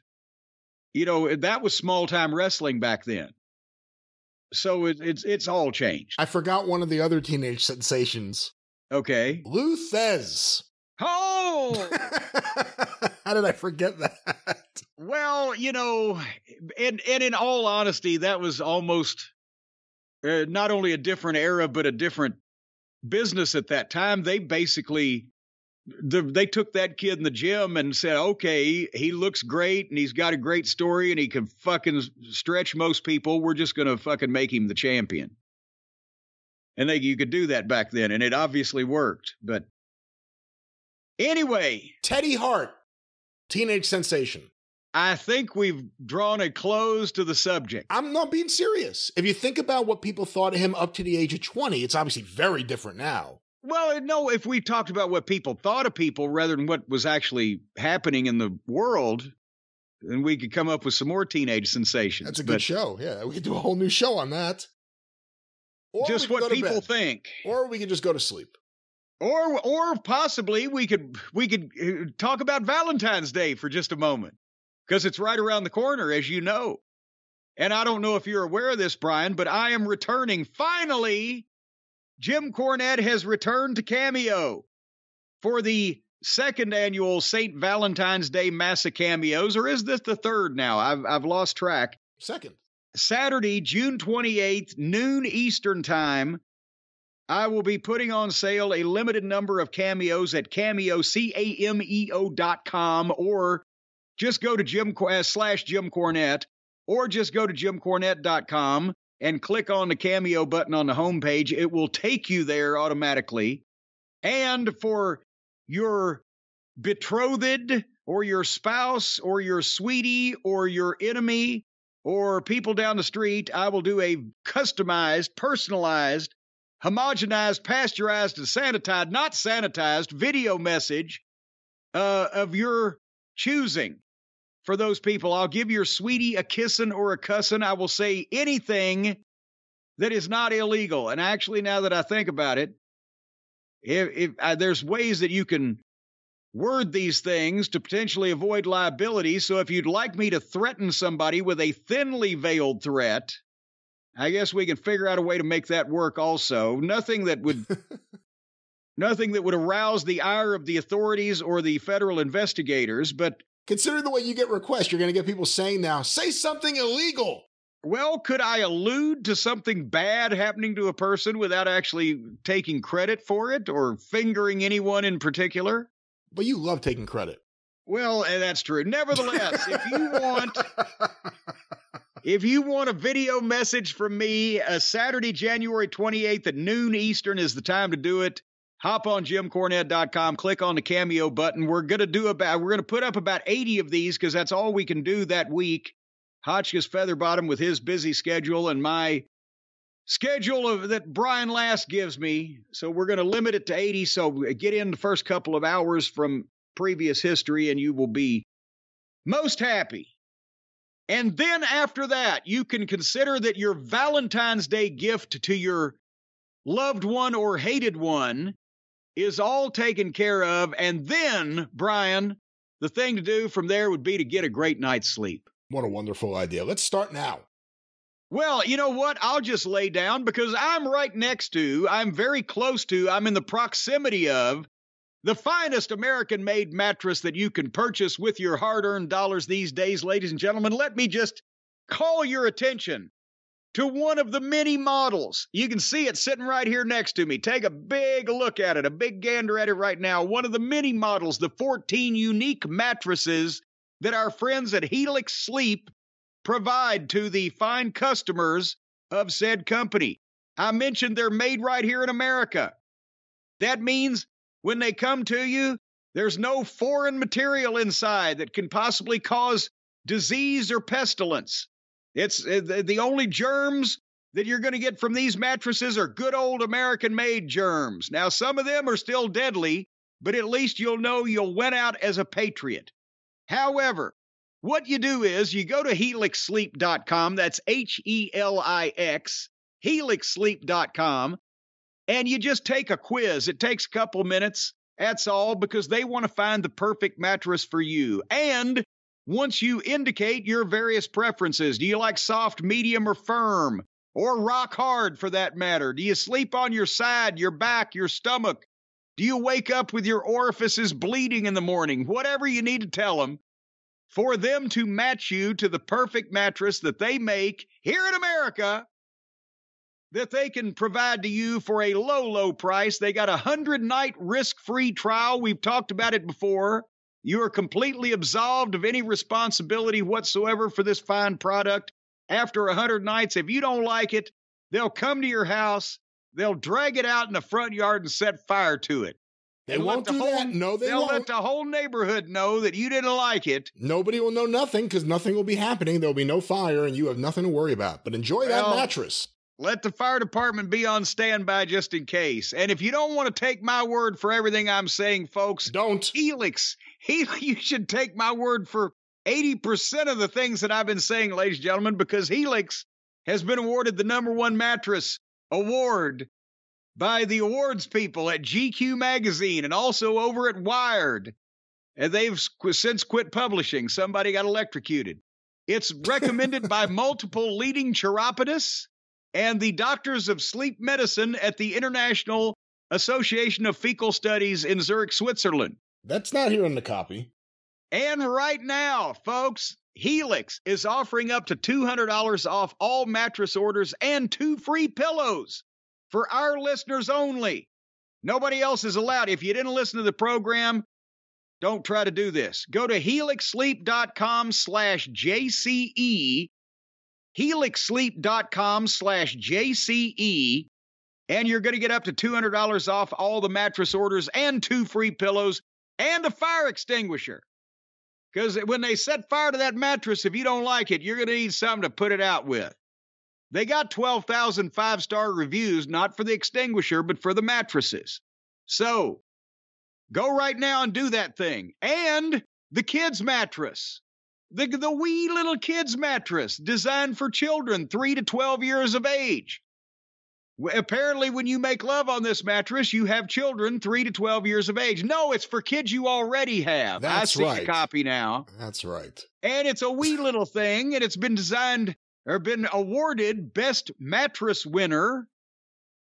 Well, that sounds an unwieldy way to word that. Awarded Best Mattress is what I would say. Former Best Mattress winner was Marilyn Chambers. Well, that's true. But but from Parents Magazine. Parents Magazine awarded the children's mattress the Best Mattress winner. Marilyn Chambers just covered the little kids in ivory soap. And then Marilyn Chambers, in turn, was covered in various shampoo and lotion-looking substances. Back to the mattress. Back to the mattress. Get the mattress. helixsleep.com/JCE.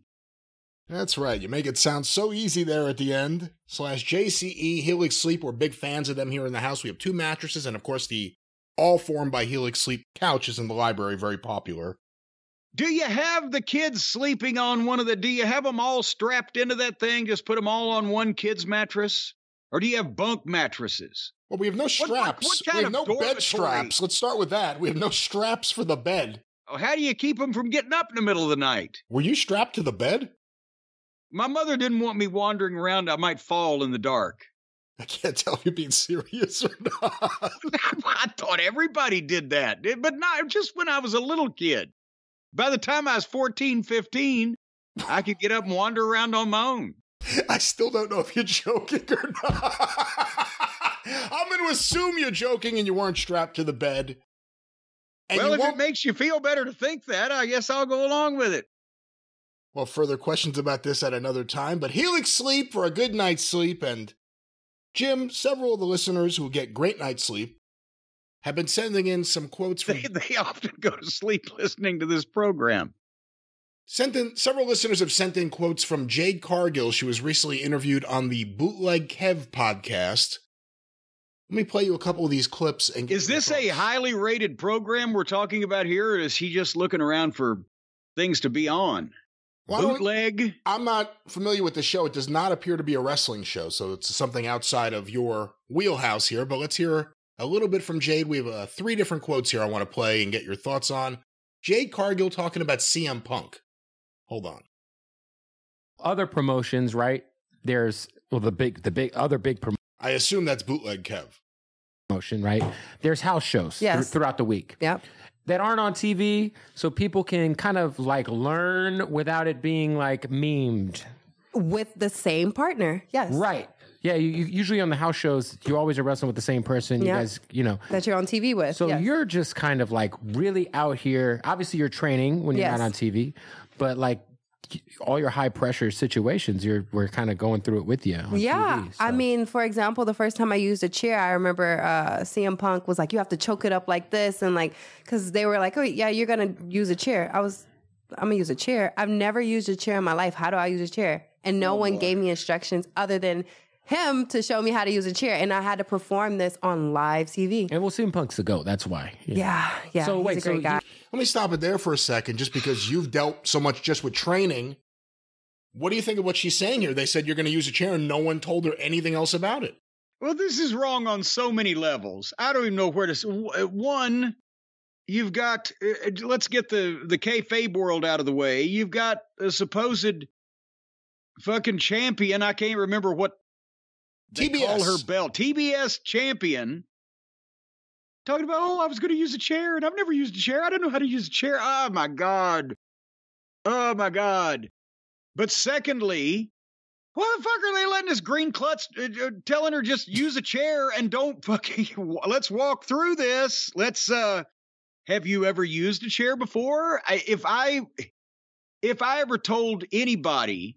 I mean, past goddamn, in Smoky Mountain Wrestling, yes, I just say, hit somebody with a chair because everybody was a veteran. They knew what the fuck. But in OVW or even in Ring of Honor, I would make sure that everybody had the fucking general gist of the whole chair thing down so nobody got their head caved in or their teeth knocked out or whatever the case may be.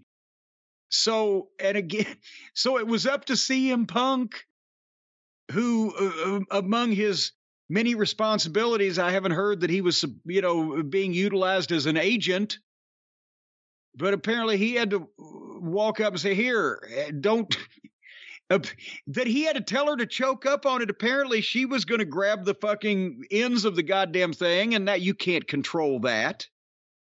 The ends of the legs or whatever. So, no, on so many levels, this sounds like such a fucking amateur shit show. And it comes off to me horribly that she is not only...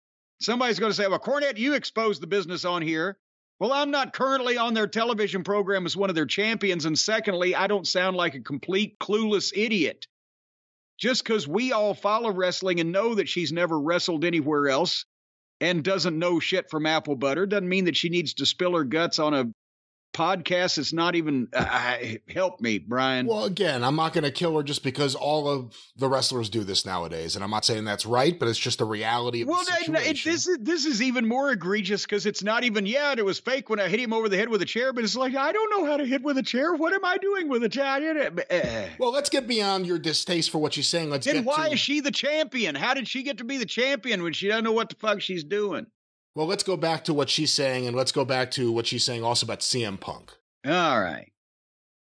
So you used the chair for the first time ever on TV. On TV. How'd that go? It was pretty interesting. That was last year. Let's just move forth. I've learned my lesson, and it's gonna get better. Because there's an art to everything. Yes. And I'm a huge wrestling fan, and I always tell people like, I feel like wrestling is one of the most, it is art. It is truly. I love that you said that. Yes, it is art. It is an art form that is of the highest difficulty, physically, emotionally, mentally, all of that stuff.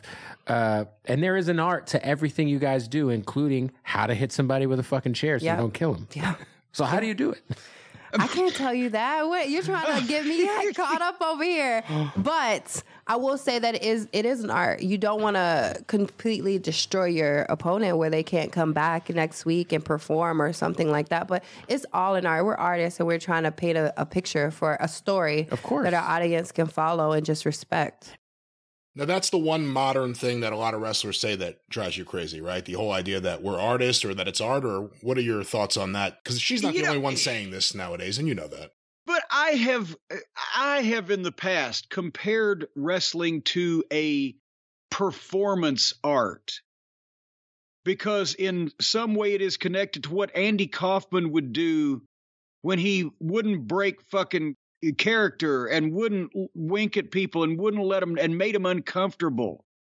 When it's something that's happening in front of people, it's a performance art, you can draw that comparison. But these knuckleheads are talking about it's art like it's poetry and painting and whatever the fuck, and they can just be free to change all the rules and express themselves the way they want, and nothing is wrong, everything's allowable, and the whole 9 yards.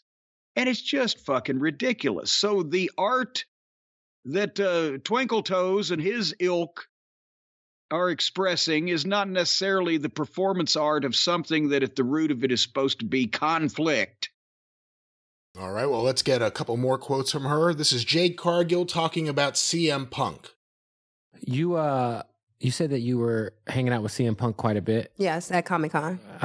What was something that you learned from Punk? Because he's my all-time favorite. I love Punk. Just stand on what you believe, and don't be a pushover. And I admired that, because coming into the business and being new, a lot of people, it's like you have to almost shrink yourself a little bit. Yeah. And I know who I am. Again, I lived several lives. I've lived real life. And just because I didn't want to do this all my life, or because I didn't put in the time, I refuse to let anybody look at me less than. And I refuse for anybody to treat me anything different, because outside of these lines, I'm a human freaking being, and you're not going to treat me like anything else. So I'm not saying that anyone treated me any type of way. I'm just saying in wrestling. You hear about that in wrestling. Yeah, of course, especially on the indies. And sure. I'm not familiar with the indies at all, but I'm not going to be walked over. And I refuse for you to because I'm Jade Cargill, and outside of these lines, I'm Jade Cargill. So I'm not going to let you address me anything less. So the fact that he told me to stand on what I believe and don't be a pushover, that stuck with me. He's a great guy. Let me stop it there, because so much of the narrative we hear about CM Punk is big bad CM Punk, and there are guys who thought he was a cancer. We know what Jericho thinks. We know what the Bucks in their camp think. We've always said there are other wrestlers there, men and women, who had positive experiences from CM Punk, and here's one of them saying it out loud. And apparently, from what I understand from things that have been said, Punk was helpful or contributive to a lot of the women's locker room. Apparently, he'd probably need to spend a lot more time with some of them. But I'm glad for Jade that he told her to stand up for herself. I wish she wouldn't sound so fucking flummoxed and green on podcasts, but at the same time, it's another example of, yes, there was plenty of people that CM Punk was helping, apparently, that he was contributing to, that he was trying to coach or mentor or just give advice to, that had no problem with him whatsoever. And that side of the locker room doesn't get as much publicity as the other side for some unknown reason. What do you think about what she's saying here? Because this isn't a new thing. The idea that someone with a big personality gets brought into, let's say, WWE. Let's not even use AEW here as the example. And they kind of have to shrink down a little bit, not upset people. They have to walk on eggshells. CM Punk has never really done that. I'm assuming that's kind of what the advice is. You stand up for yourself. Yeah. Just don't let yourself be put into that box. Why do you think that happens? And when did that start, that insecurity that's almost forced on the wrestlers once you go to a major company? Well, once you started signing these ridiculous contracts where you can't do anything else and there's no place else to go where you can make anywhere near that amount of money, and most of the guys have been brought up over the last 10 or 15 years to just consider that and they say it on television, they're thankful and lucky to be there. And that's a complete reversal of the way the business was when there were plenty of places to work and all the guys, took care of themselves and were true independent contractors and went from place to place when they wanted to.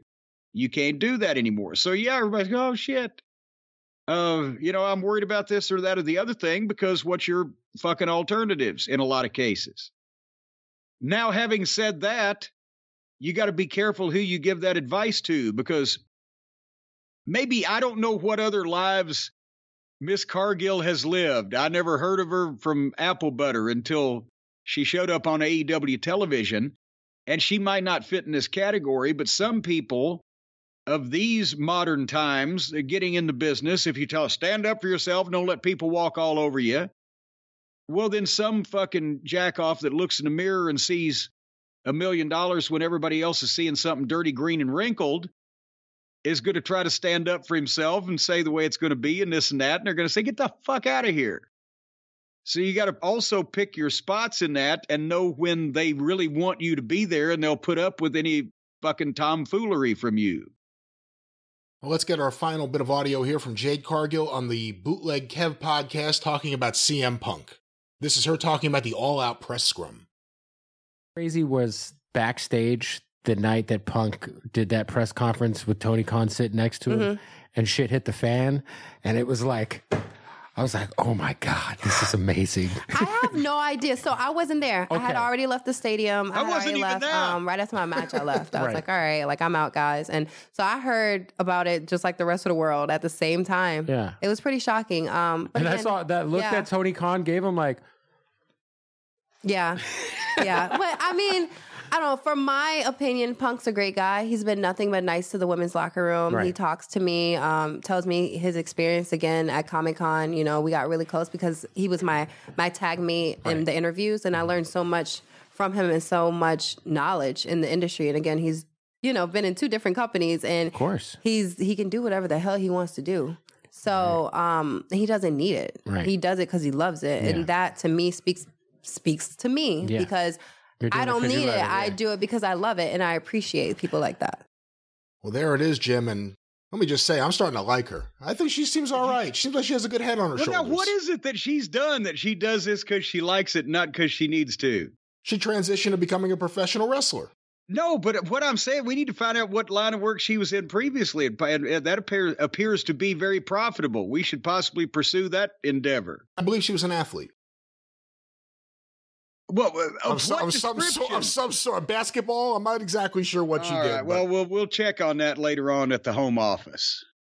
Final thoughts on what she's saying about CM Punk and how this fits into the overall narrative about him. Well, what we just said, it doesn't fit the overall narrative, but only one side has been providing the overall narrative, except for us over here in the corner.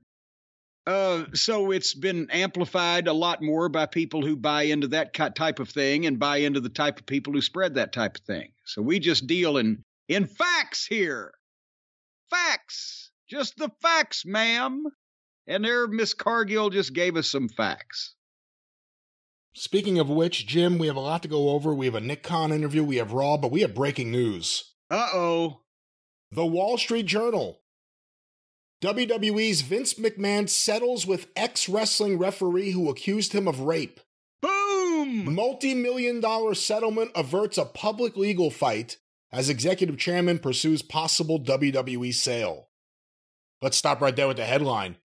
He settled with Rita Chatterton. That's pretty big. Well, again, a minor annoyance of how much was it? Do we know? Did they say? Undisclosed amount? We don't know. 10 million, 20 million. Let's throw Rita $25 million. We got fish to fry over here. We can't be mucking around on the side of the pond. That's what this is, obviously. They don't want to, and that's the perfect time. And that's, I'm sure, why her attorney smelled this and is like, okay, this is the perfect time to settle this matter to everyone's satisfaction. And now there's no bad publicity. It's going to come out of a protracted argument back and forth. Go ahead. Here's the article by Joe Palazzolo and Ted Mann. Vince McMahon, the executive chairman of World Wrestling Entertainment, Inc., has agreed to a multi-million-dollar legal settlement with a former wrestling referee who accused him of raping her in 1986, according to people familiar with the agreement.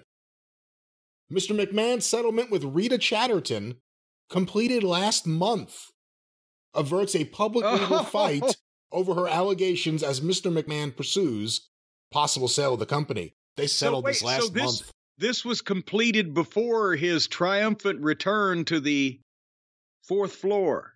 Before the end of the year, they tied up all the loose ends they could, it sounds like. Miss Chatterton, the first female referee in what was then known as the World Wrestling Federation, demanded $11.75 million in damages for the alleged rape in a November letter to Mr. McMahon's attorney viewed by the Wall Street Journal. Miss Chatterton agreed to a lesser amount in the millions of dollars, one of the people familiar with the matter said, but the Journal couldn't determine the exact figure. Here's a quote from Jerry McDivitt, Mr. McMahon's lawyer. Mr. McMahon denies and always has denied raping Miss Chatterton, and he settled the case solely to avoid the cost of litigation. Let's stop there. Remember Michael Jackson? I gave that boy $25 million because I just didn't want to deal with it. I didn't care everyone was going to accuse me. What's this? Well, how much does Jerry McDivitt bill per hour that costs more than like $5 or $6 million to defend this? Obviously, tying up the loose ends and letting the muck fall to the bottom of the pond so that the water wouldn't be muddy. That's and we're just now hearing about it, but last month was before he staged his coup or insurrection or whatever the fuck it was. Actually, he owns the thing, so it's not like that. He was just taking it back through any means necessary. Last month is when the board of directors said, we don't want you back. Yeah. So now what is his running tally up to? Was he at about 21 million before this in payoffs for various indiscretions and or fornications? So this would be, it's somewhere under $11.7 million. So let's round him off at 30 million. Ms. Chatterton referred the Journal to her lawyer, John Clune, who declined to comment. WWE did not respond to requests for comment. The deal follows. And Vince referred you to what the five fingers said to the face. Hey, Brian Solomon tweeted out that he's been, for a business thing, yes, regularly going past Stamford, and he's seen Vince's office. The lights are off. It's finally, the lights are back on again. Yeah, he said in the evening times, he goes by there and has been since August, and it's been dark, but now the lights are back on. The deal follows a $7.5 million settlement Mr. McMahon reached in 2018 with a former wrestler who alleged that he coerced her into giving him oral sex, as well as a 2022 agreement in which he agreed to pay $3 million to a former WWE employee with whom he allegedly had an affair, the Journal previously reported, citing people familiar with those agreements. Mr. McMahon has declined to publicly address the settlements. WWE has declined to discuss the allegations against Mr. McMahon. The company previously said it was cooperating with a board inquiry into the payments and taking the claims seriously. Now, where is that board inquiry right now? What's the status of the? Oh, I forgot. All those people have the board has walked the plank. Mr. McMahon contended in a 1993 lawsuit that Miss Chatterton was induced to make a false rape charge against him by a former wrestler with an axe to grind. Mr. McMahon withdrew the lawsuit the following year, he said, to focus on defending against criminal steroid-related charges. He was acquitted of those charges in 1994. I'm trying to see if there's anything else new here. It just goes into everything else about him coming back to the company. Ms. Chatterton alleged in a televised interview in 1992 that Mr. McMahon had told her she needed to satisfy him to obtain a $500,000 contract with his company and raped her in the back of a limousine in New York. So here we are. They demanded millions and they got millions. What do you think of this, Jim? Millions, I say. Is he still blaming David Schultz?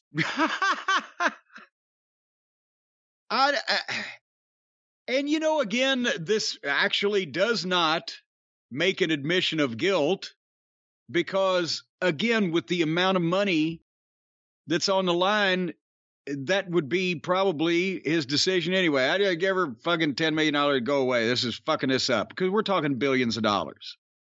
And they're, as your analysis lately has gone into. They may be fighting a game of beat the clock on getting this thing sold before the new rights fees are determined, or at least negotiations start, because it may be a sad day for them when they do. So I think he's going to, is there anything else besides lawsuits over the Vince's return to the board and the stockholders and whatever? Is there any other outstanding legal issue he's got? I bet you he'll close that up quickly also. And again, these are just the things we know about. These are just the things being leaked to the Wall Street Journal. We have no idea what else is going on. Well, let's talk to somebody over at the goddamn New York Post. Are they on this beat also? The Wall Street Journal's getting all the goddamn glory here. They certainly are. Well, that's the Vince McMahon news, the breaking news. We'll stay on top of this and see if anything else happens, if he settles with anyone else, or if anyone else says, look at how much money he's settling for. Maybe I should tell people what he did. You watched Monday Night Raw this week. I saw parts of it, but let's talk about Raw.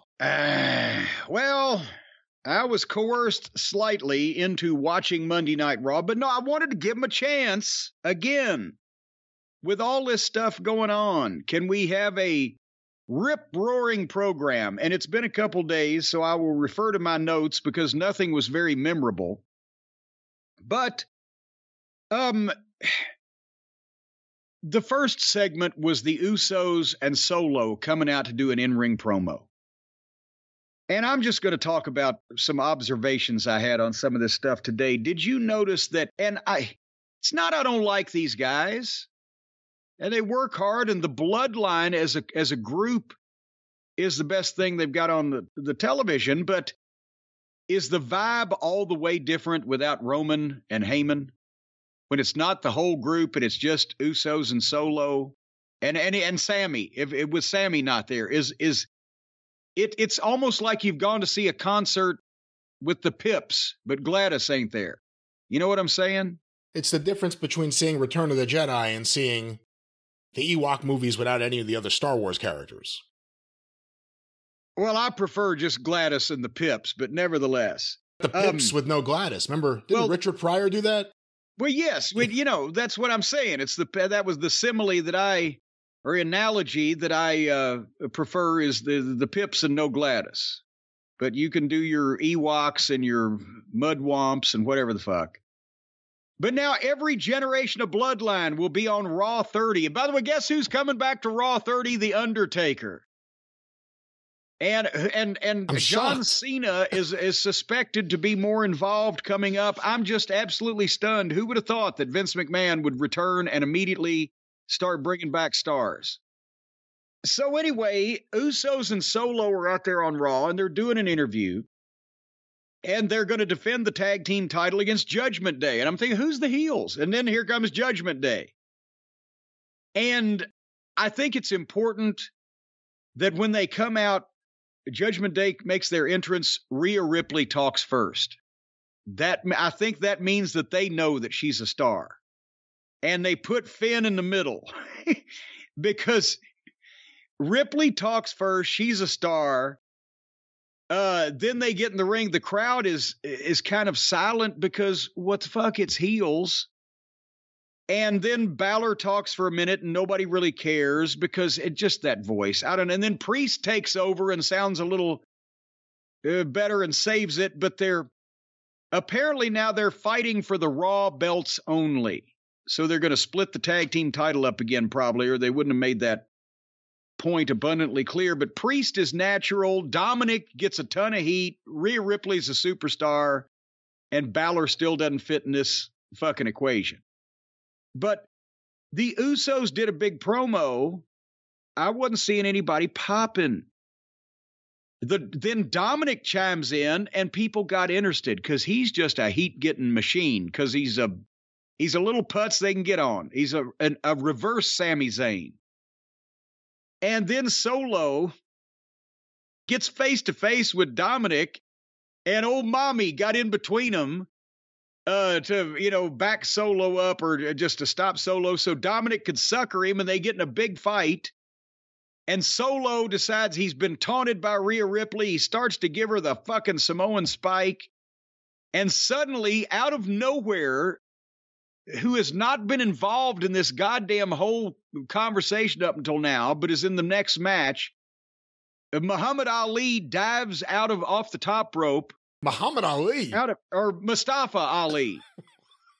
But, I didn't even know what you were talking about. Mustafa Ali dives off the top rope out of nowhere onto Solo, and they say Solo versus Ali is next and go to the break.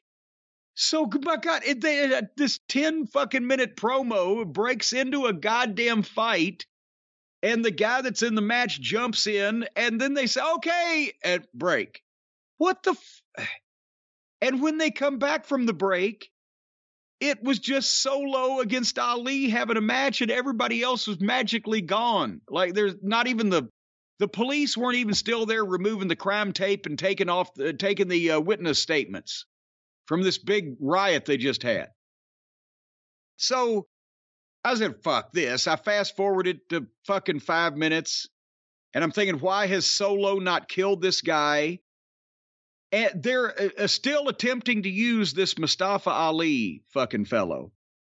But finally they post him, and the Usos come back, and here comes Kevin Owens. As soon as the Usos show up, I know Owens and the Usos are involved, but can they get anybody else in this goddamn fiasco? It's just flowing from people fighting to different people fighting. So Owens comes out and beats up the Usos pretty much by himself. And Ali almost beat Solo, but then Solo beat him, but then Owens stunned Solo and beat him up all over the announce desk, and then beat up both the Usos.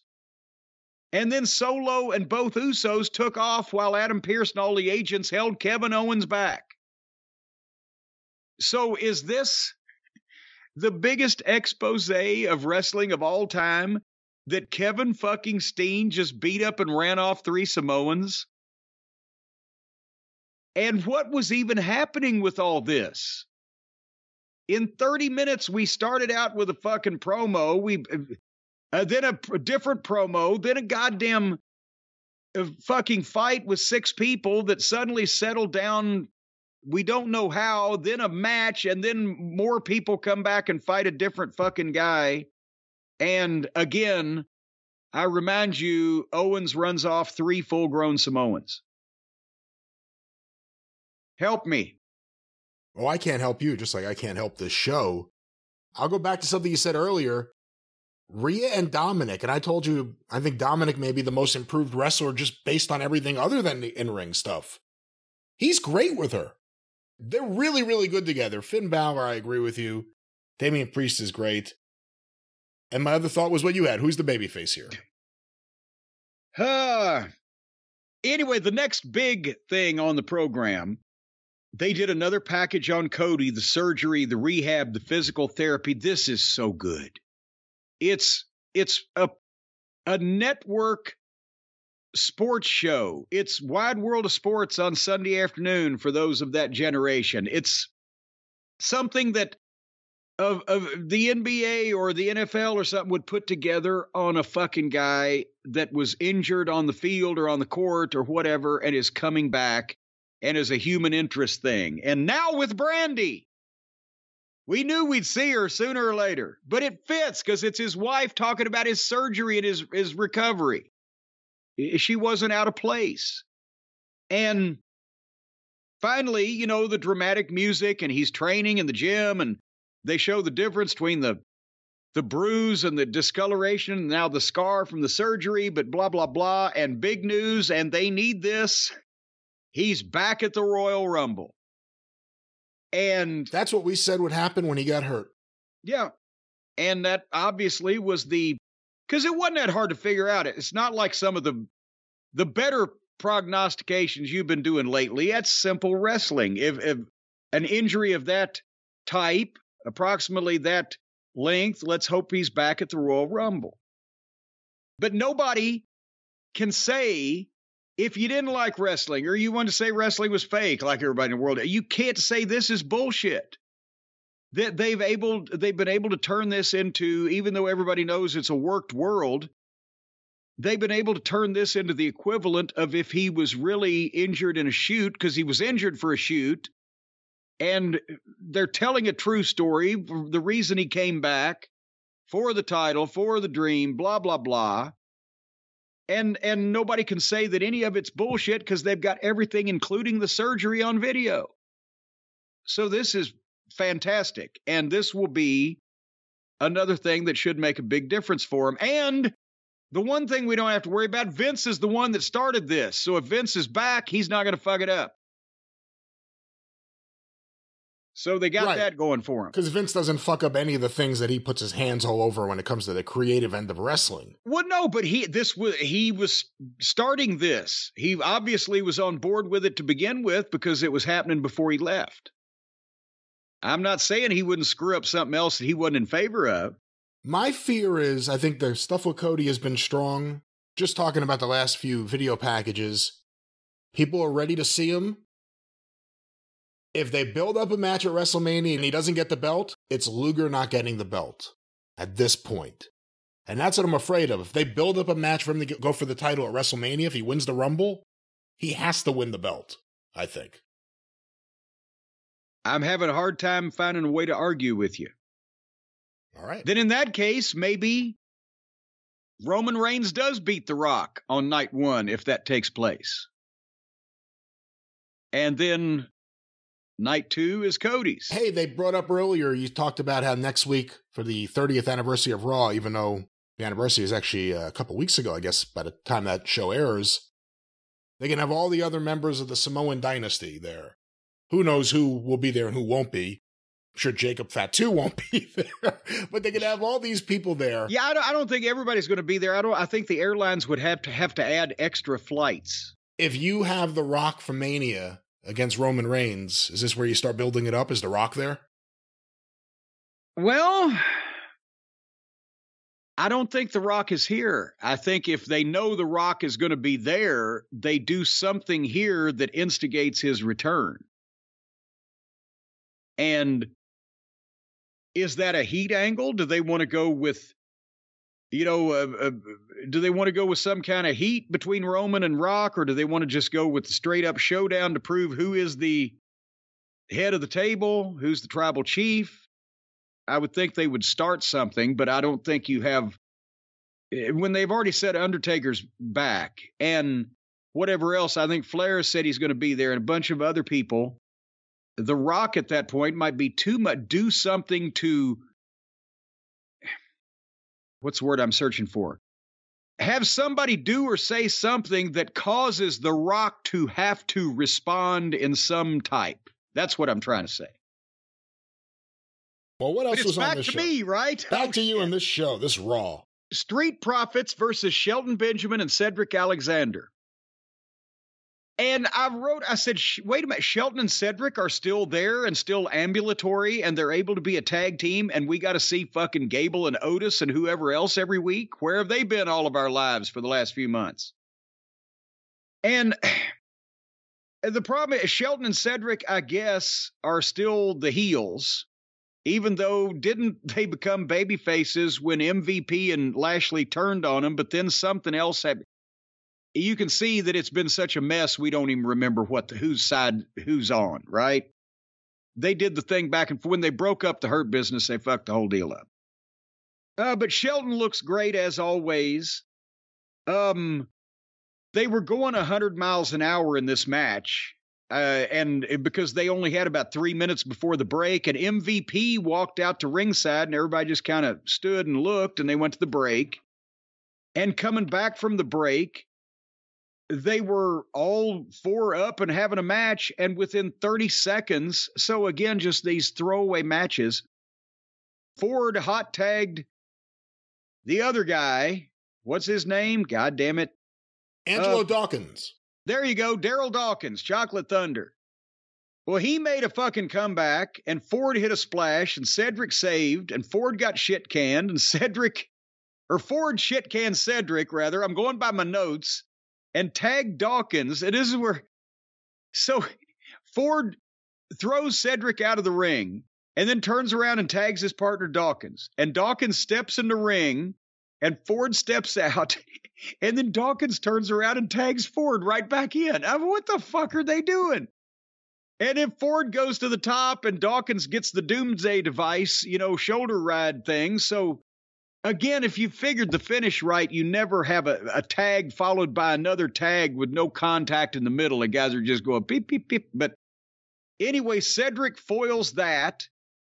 They all did dives. Dawkins went to splash Cedric in the corner, but MVP went to pull Cedric out. The old deal where MVP jumps up on the apron and pulls him out of the corner so the guy splashing hits the buckle. But two things happened. One, MVP was a tad late. And two, when he laid his hands on Cedric and Cedric had to know it was coming, he didn't make any motion whatsoever to go out on his own. And so MVP grabbed Cedric's arm and the guy just splashed him in the corner. And MVP pulled him out afterwards. And the announcers are like, well, I think he was trying to get him out of the way. And then Cedric and Shelton hit Dawkins with a double team while MVP drew the referee. But as soon as they covered and the referee turned back around, Dawkins reversed it. He just rolled him up. So the guy took a double team move and was covered. And then as soon as the referee turns around, Dawkins just rolls the guy on top of him up. I can't remember which. I think it was Cedric. 1, 2, 3. What? I don't even understand what the fuck any of that was. Help me. Good action. Can't explain anything else, though. All righty. Then I am for, if they're reuniting the Hurt Business, it's a show-long thing here, I'm for that, because I like MVP, and I think MVP's great, and I think without MVP, Shelton and Cedric have been lost. Lashley's been lost. Almost is lost, but I don't think MVP has helped or hurt that matter. Yeah, I don't know if MVP is going to be the Christopher Columbus or the fucking... What's that famous explorer? I can't call his name right now. I don't know. Which one? The famous explorer that found shit. Magellan? There, yeah, that's good enough. Go ahead. Go ahead what? Go ahead and finish your thought. That was my thought, Magellan. Oh, Magellan. All right, well, I'm gelling like Magellan. Then we had some bad comedy in the back with the Judgment Day, and guess who? Gable and Otis. And I wrote down that it hurts the Judgment Day to have to interact with these people. So then we're an hour into the program by now. And Becky Lynch comes to the ring, and she comes through the people like Moxley and people like old Becky, and she calls out Bayley. And here comes Bayley out with her stooges, Kai and Sky. And they started arguing with each other, and Bayley argued that her name wasn't Karen. And it was like they were trying to do a routine where Becky was calling her a Karen, which is the modern, a moniker for some bitch that complains a lot. But she was, and my name is not Karen, like she was really, they went back and forth, and then Becky saying Bayley peaked in 2015.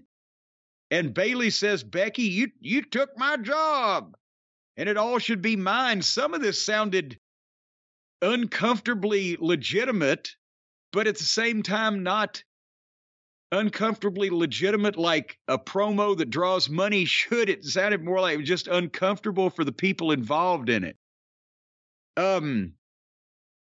Bayley looked like her feelings were really hurt at one point. She had that fucking quiver lip. So Becky challenged Bayley for a cage match next week, and Bayley accepted, and Becky walked off. And this was 8 minutes. It seemed like 20. This was brutal. This was really, really awkward and bad at times, and eventually it picked up and it kind of went somewhere. But like you said, they were doing a routine, but the fans weren't reacting. So then she's just yelling the Karen thing over and over, and no one's reacting. And I'm sure the cage match next week will be a Donnybrook of epic proportions. Hey, considering the character development we saw from Becky Lynch over the last year or whatever, what do you think of her going back to being the man?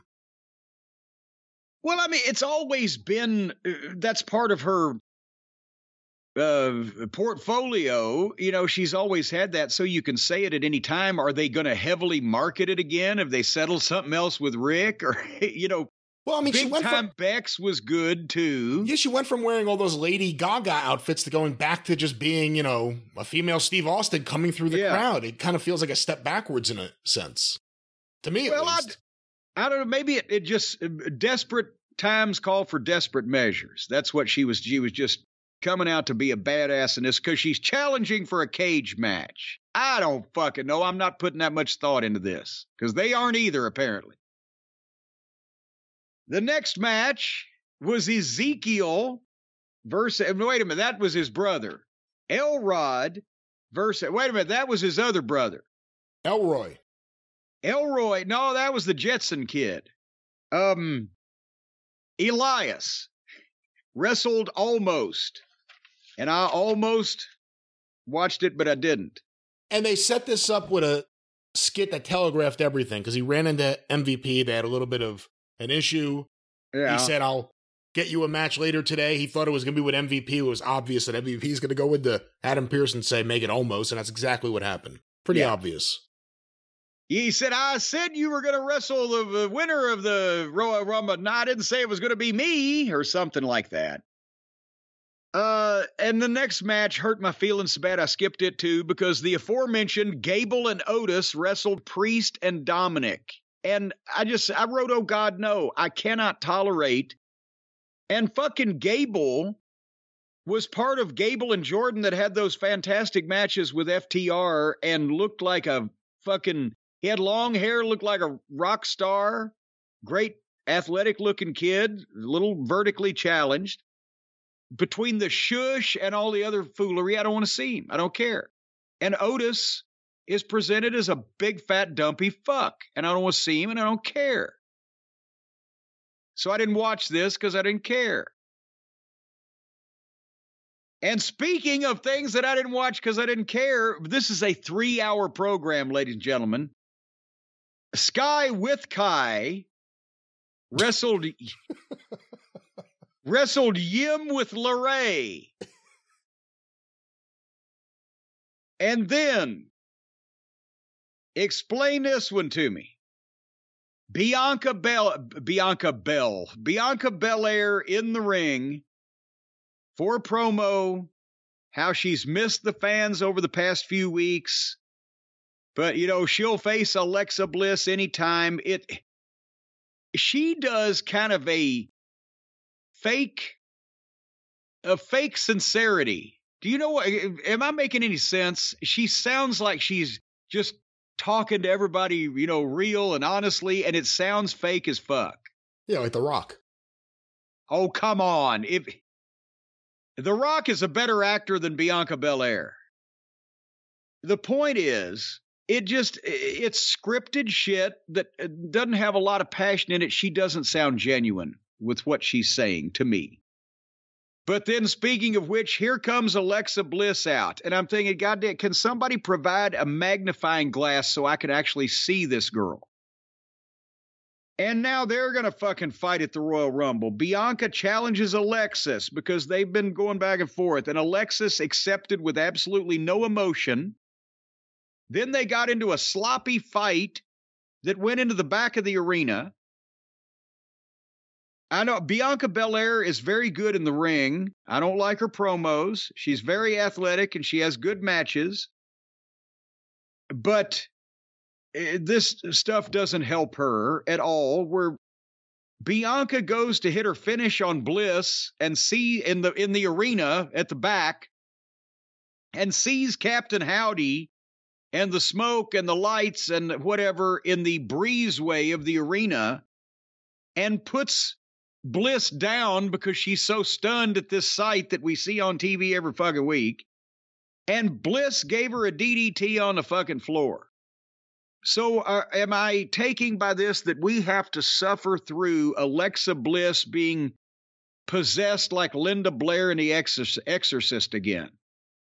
Who said this Captain Howdy stuff is going so well on SmackDown? Let's do a crossover event and bring it to Raw.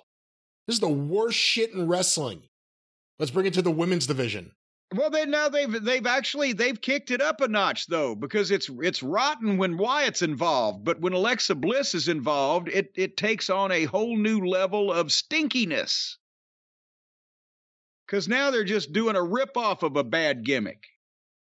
But so that was that, and I wrote, I'm about to give up on this show, and they didn't give me any reason afterwards to change that opinion. Bronson Reed versus Tozawa.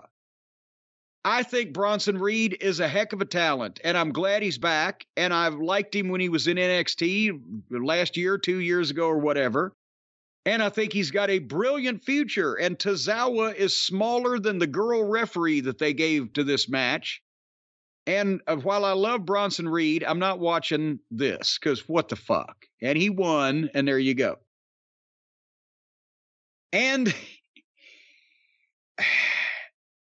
the main event on this program, and by the way, it wasn't a help to anybody who had slogged through 2.5 hours of this thing when they saw that there were 30 minutes left on the air when the main event goes in the ring, because you know if there was anything better after this match, they would have advertised it on this program, so you know this is the last match.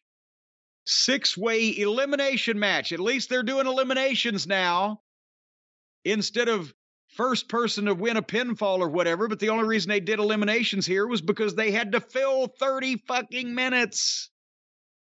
6-way for a shot at the United States heavyweight title currently held by our boy Theory. Seth Rollins, Finn Balor, The Miz, Dolph Ziggler, Bobby Lashley, and Baron Von Corbin. Now, again, I love Dolph Ziggler. He possibly may be the best pure worker in this match, but the last time he won a match, Obama was president. And Miz and Balor and Corbin, who gives a shit? Seth and Lashley, the only main event talent in the match, and 30 minutes of guys doing moves to each other for no reason while several others disappear for long stretches because elsewise they can't have a fucking match. And they did a jump start at the bell and got into a 6-way and went to the break. They did 10 minutes of entrances and the match started and they went to a fucking commercial. And it would sound like I'm making this up, except I'm not. Is it any wonder that nobody wants to see this shit compared to the people that used to want to see this shit?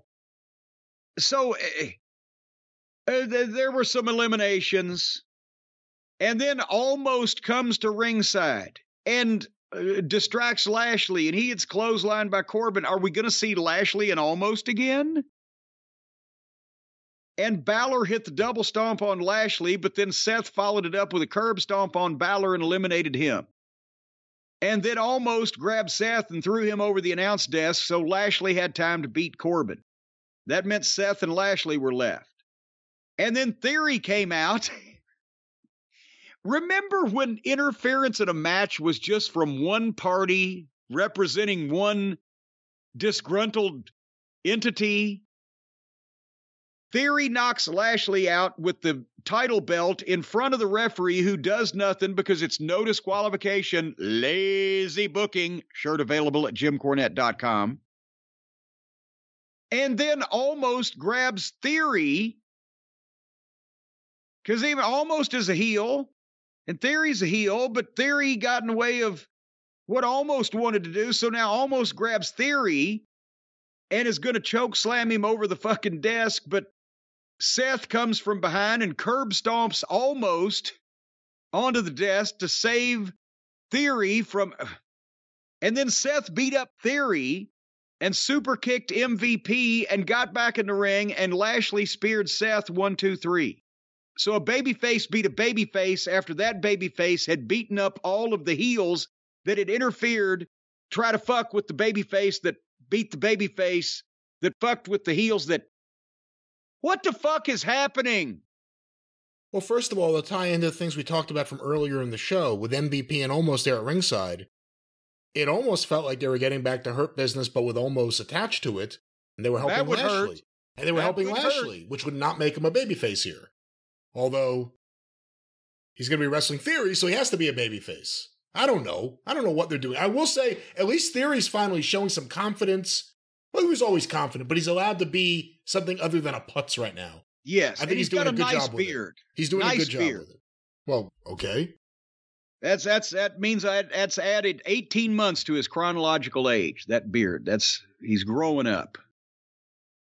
That was the whole show. It certainly was. That was Raw, and it always is. It was raw and blistered, and there was some discoloration, and I think potentially infection was starting to set in. Well, Jim, coming out of that, we have some more breaking news, or I don't know if you would call it breaking news, maybe hopeful news, because this could be a boon to the wrestling comedy industry. The headline from the Sportster, Hulk Hogan spotted with Tom Cruise, furthering Scientology recruitment rumors. And this follows, and I didn't see this too closely, we'll look into it right now here on the air. Hulk Hogan apparently tweeting out signs that maybe he's involved with Scientology. There's so many things to talk about here. What do you think of this? Well, first of all, because I know he's a big Christian fellow, is Hulk Hogan, and I guess I'm thinking of the Mormons, Joseph Smith and the Book of Mormon, dum dum dum dum dum on South Park. What do the Scientology folks believe? Are they the ones that we came from outer space, along with Michael Rennie and the Klaatu Barada Nikto, the whole nine yards? What has Hogan completely renounced Jesus, and he's going with the Scientologists who think that we're spawns of foreign alien beings? What the fuck's going on here? I believe they believe in a Lord Xenu, a space god who's up there who froze people, and then volcanoes erupted and everyone became unfrozen, and their spirits are amongst all of us. Perhaps he gave up everything and believes that, or maybe, he recognizes a free lunch. We really don't know.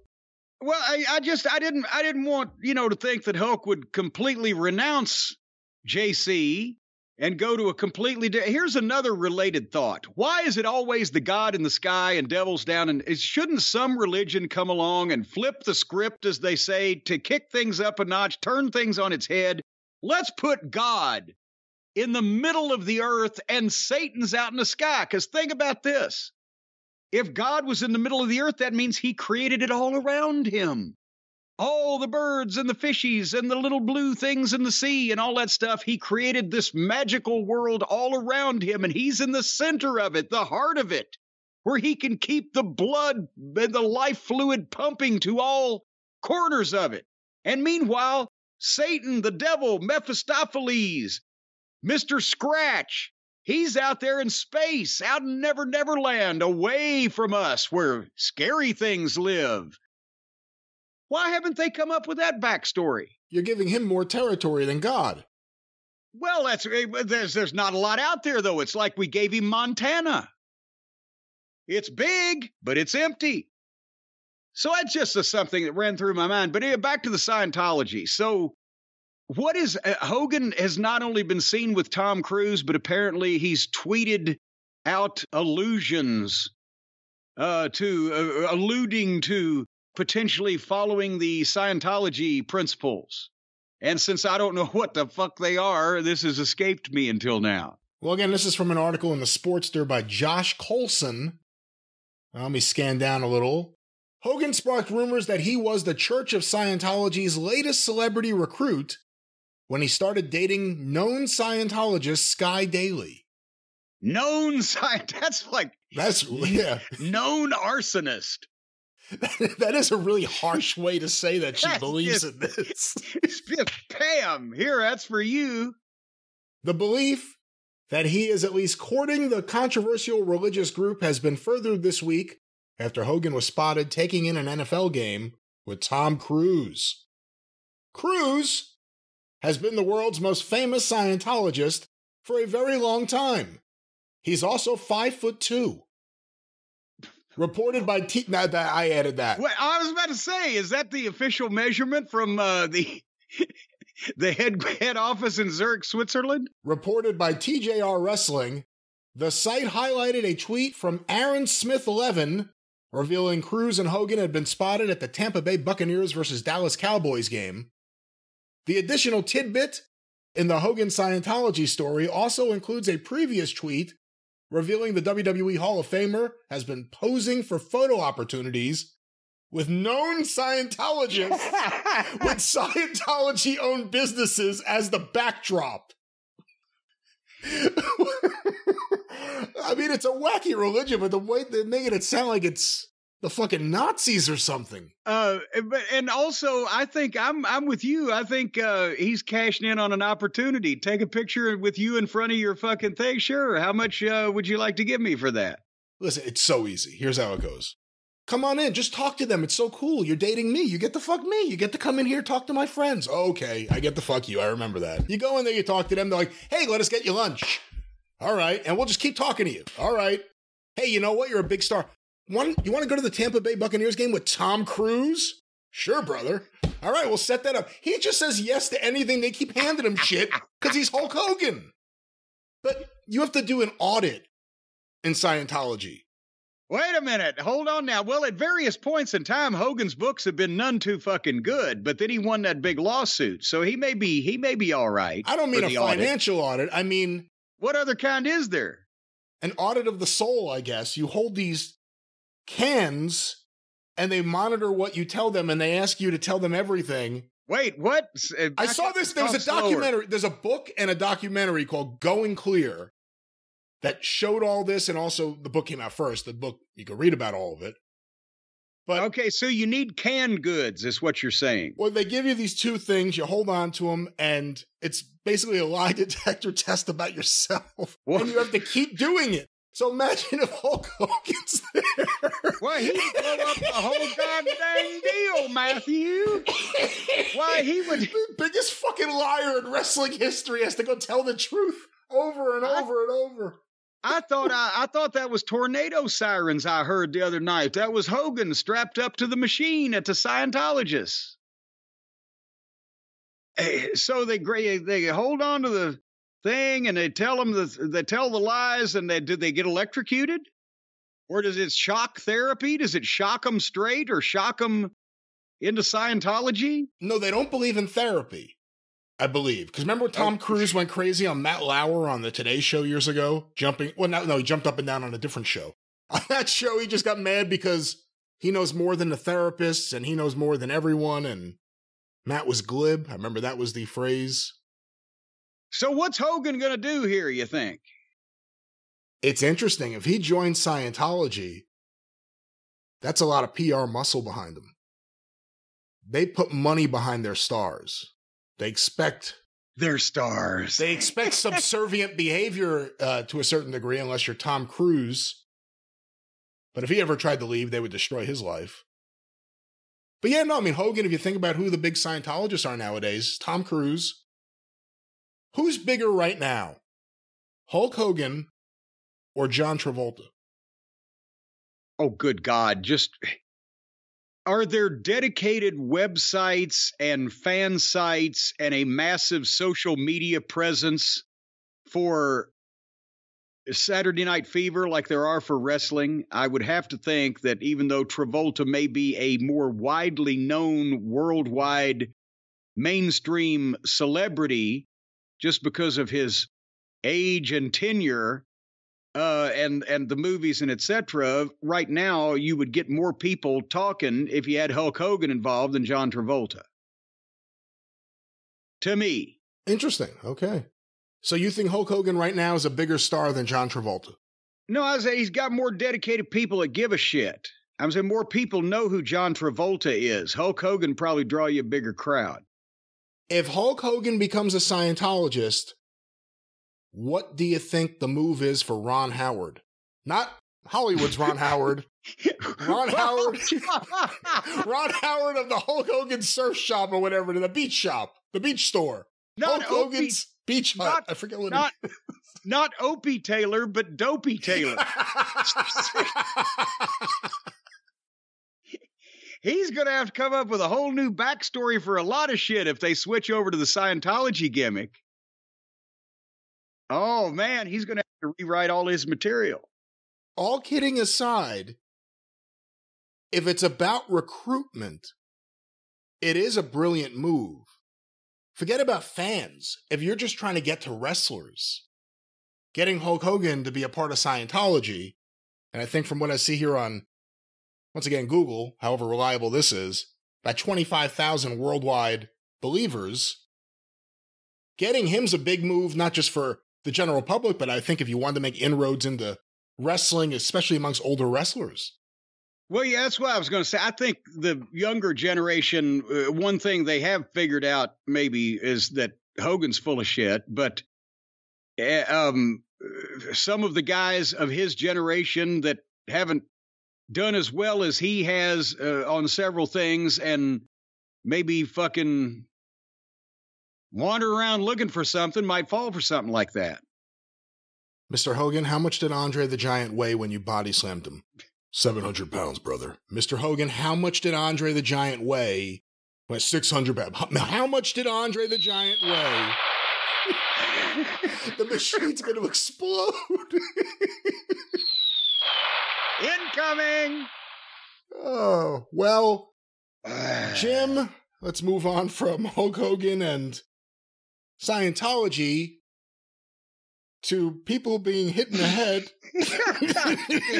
There's something that's not very scientific. You just told me before we started recording about a tweet that you had seen. Well, and I retweeted it, and I encourage everybody, if they see it, to do the same thing. And I will read it to you. It's from Chris Nowinski. And a lot of people may remember Chris was on Tough Enough, and he spent some time training in Ohio Valley Wrestling. And he went to Harvard. He's a very educated, well, I wouldn't say kid, because 20 years ago when I was dealing with him, he was a kid, but young man, middle-aged man now practically. Anyway, Chris Nowinski, after wrestling because of the concussions that he suffered, he's a PhD. He's done incredible studies on the CTE and concussion syndrome and blah, blah, blah. And he's had talks with numbers of the promotions, you know, on how to improve things for wrestling and et cetera, but sports wide, not just wrestling. And he's at Chris Nowinski 1, if you want to check some of this stuff out.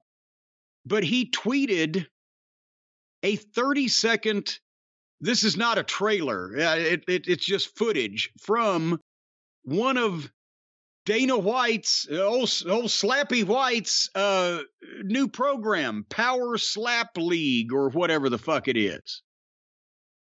A Power Slap, only on TBS, soon hopefully to only be in our distant memory. Because I can't believe they put the thing on the air to begin with after what happened, and they only delayed the debut a week. But Chris tweeted 30 seconds this shit, and his tweet is, "This is so sad. Note the fencing posture with the first brain injury." And you have to see this to really understand it, but it's people being knocked out willingly, letting people do it. So Chris continues, "He may never be the same. At Dana White and at TBS Network should be ashamed. Pure exploitation. What's next? Who can survive a stabbing?" And the more you look at this, I retweeted something. It was from some other organization. Apparently, there's more people doing this around the world. Where this fucking guy, apparently these two guys had been slapping each other for a while. Because you get one turn and then the other person gets a turn and back and forth until somebody apparently either goes down and can't get back up within 30 seconds. It's a real-life Texas death match with open hands. That was from Chris Nowinski, too, that other tweet. Okay, well, I saw it from like 85 different people. I think I retweeted. No, as a matter of fact, I retweeted that because, yes, the other one was from Chris also. Because I said Chris has too nice an opinion of this. I think these people deserve what they get. And I still think these stupid, dumb fucks deserve what they get. But I'll finish the thought here is that this is the stupidest thing that I have ever seen in my life. And it's not sport, nor should it be entertainment. I can't believe that people have put money and television time behind this just on Dana White. Apparently, we always thought did a great job with the UFC. Apparently is a complete fucking nitwit. That he would enjoy this or that he's just doing it for money. But in this clip, which is 41 seconds long, I'll tell you, the first thing that happens is this guy just stands there.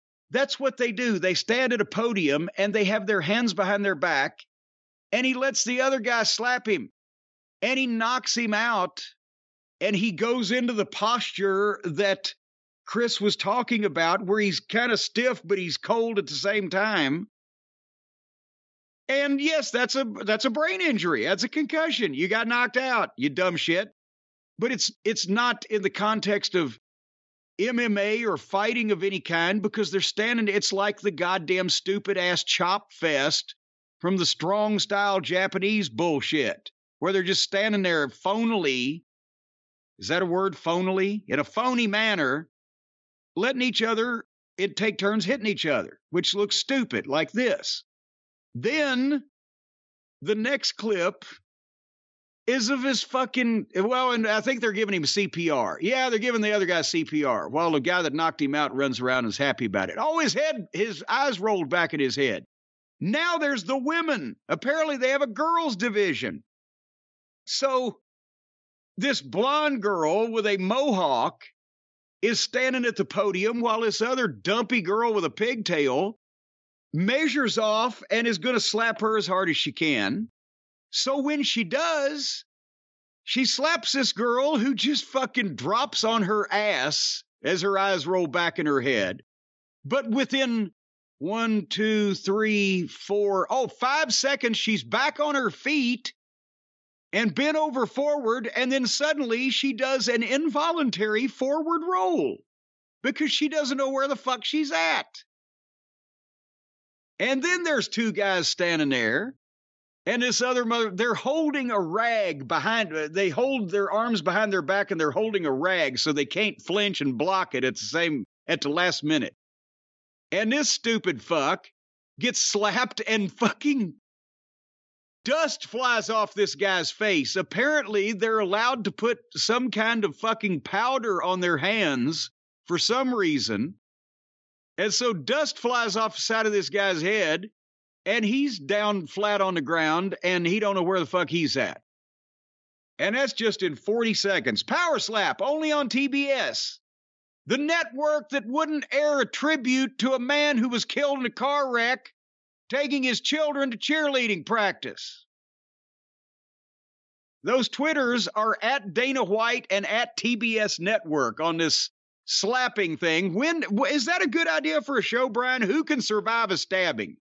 They like put 3 or 4 red dots on the places you're not allowed to stab, like heart, dick, balls, and asshole. And those are your 4 spots to pick. Those are your 4 spots you can't stab. Okay. And you got to go below the neck so you don't cut the fucking carotid. And then you stab but you get a free shot. You have to stand there while somebody stabs you. But if you can survive it, you win. From the looks of the people participating in this, you win free parking at the finest downtown lot for the first month. First of all, it must be cheap programming if TBS is putting it on the air right now. Second of all, I think you're being a little silly about this because we're talking about concussions. I think something more appropriate would be if you took 2 competitors opposite and they just run headfirst at each other over and over until someone falls. Yeah, or just take a board and just hit the guy and see what you can do. Beyond the idea that Dana White is attached to this after that video just came out of him slapping his wife a month ago, considering everything we know now about concussions, which is what ties Chris Nowinski into this is rather ignorant to put this on the air on still one of the big cable channels out there. But also it's insulting to the human race that they can find people stupid enough to participate in this. There are always people stupid enough to participate in anything. But you don't have to fucking especially if they think they'll be on TV. Network television. If they think they'll be on TV, they'll definitely do it. Well, anyway, folks, if you would like to express any displeasure, again, those Twitters are at Dana White and at TBS Network. So Dana White turns out this fucking, I knew he was a Trump fuck, but I thought, well, this guy has been the greatest fight promoter of modern times, and this is what he's going to fucking go out on. Slappy White. Oh, and by the way, somebody tweeted me and said, I got the guy. I said, when I announced last week, guess who's the new authority figure in Impact Wrestling? Santino Marella. I said, what's next? Nipsey Russell's going to be the fucking commissioner of the NBA? And somebody tweeted me and said, you misspelled it. He's dead, and his name is Nipsey Hussle. Apparently, there was some rapper named Nipsey Hussle that stole Nipsey Russell's fucking name. And people now don't remember Nipsey Russell and think I mispronounced his name. Two separate people.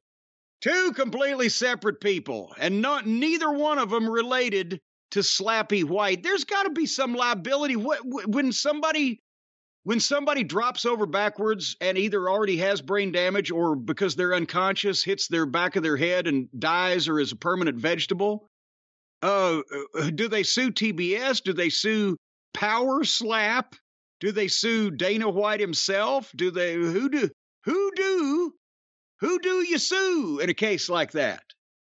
Well, I can't play the music of that because you don't sue Stephen Pinu, but Stephen Pinu will sue for you. That's why I was pitching it to you. Yeah. So you could say, well, I don't know who you would sue, but Jim, I bet you know somebody that could sue for you. And then I would say, sue for you? Well, that is who? Call Stephen Pinu.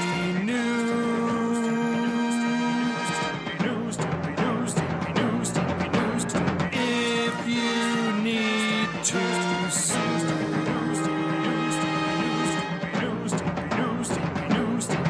An outlaw mud show or two. Still sue the rest. Who will sue? You'll think it's voodoo, the way that he will sue you.